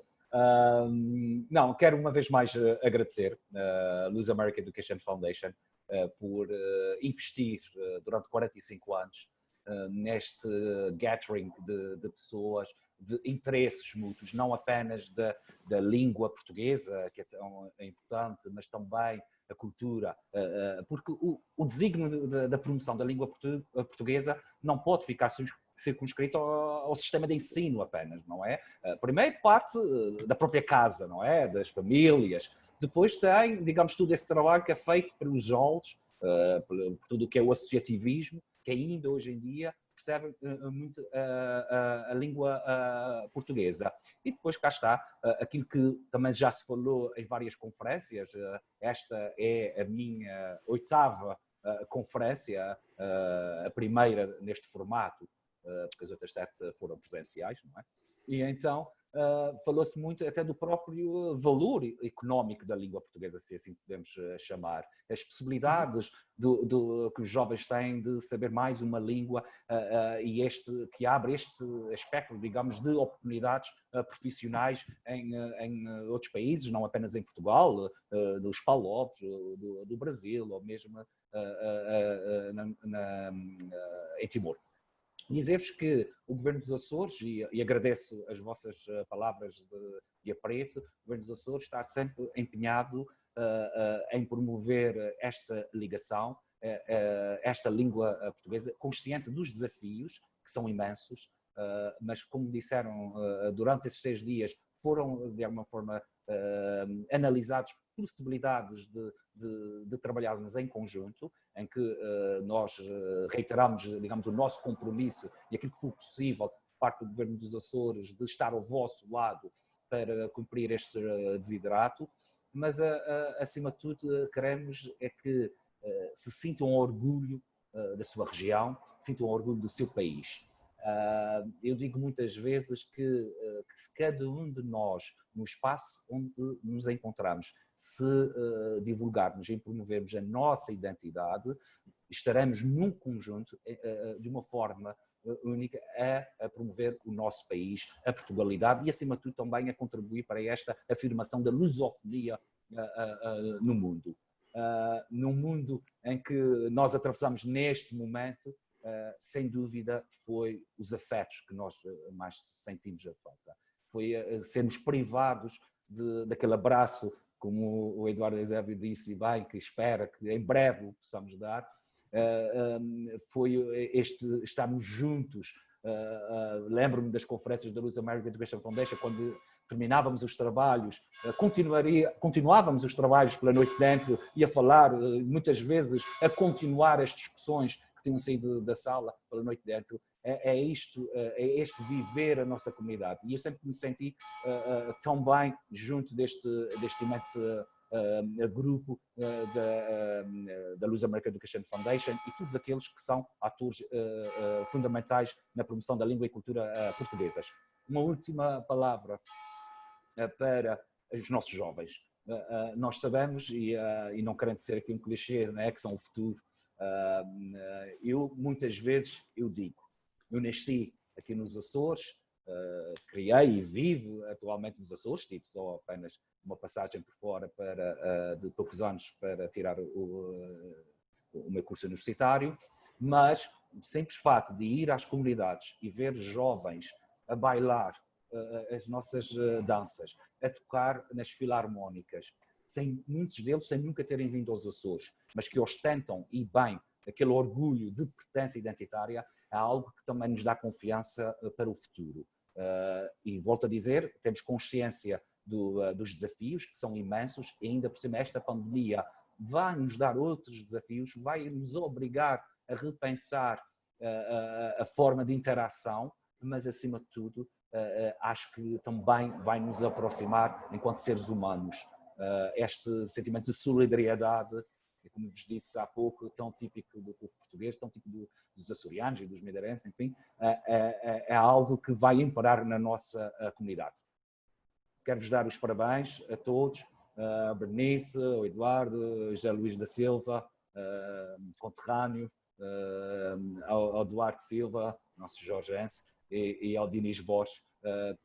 Muito obrigado por esses anos todos, muito obrigado pelo vosso trabalho, um trabalho voluntário, um trabalho simplesmente de amor à terra que vos vi nascer, e quero-vos dizer então, em nome do Governo dos Açores, em nome do Presidente Vasco Cordeiro, muito obrigado e continuação de muito bom trabalho, e acima de tudo, protejam-se e muita saúde. Obrigado, Dr. Paulo Teves, obviamente foi muito bom ouvir já agora o sino da Sé. Para um terceirense, ainda bem que chegamos a uma hora que eu pude ouvir o sino da Sé. É algo que nos marca. Portanto, eu quero agradecer, obviamente, ao Paulo Teves e ao Governo da Região Autónoma dos Açores, à FLAD mais uma vez, a Luso Financial, ao João Manuel Dias e a todos quantos colaboraram connosco. Vamos terminar esta sessão. Muito obrigado para todos. Thank you all so much for everything that you've done. Those here and those following us, the panelists, they gave a lot of their time for this. Each panel was at least, we had one short one, and that was 1 hour and 55 minutes, and that was the education one, and also the one Portuguese global language. Duarte keeps that thing, those conferences right to the time. The others were a little bit long, but we had a lot of information that was given. There were a lot of participants, and some of them had, like 11 and 12 participants, and it's very hard to do something with 11 or 12 participants in an hour and a half. So thanks to all the participants, thanks to all the panelists, thanks to all the sponsors, thanks to the Luso American Education Foundation Board for believing in this, and we'll see you soon. Hopefully we will continue this dialogue, because I think PBBI and Luso American and our organizations, we can't do a conference every month or every week, obviously, but this dialogue needs to be continued at a different level, and with Zoom we can do some different things. So thank you all very much. Have a great weekend, and as I said, I'll go out to pasture. Thank you so much. Appreciate it. Take care. Abraço para todos. Obrigado. Um abraço. Muito obrigado. Obrigado a todos. Obrigado.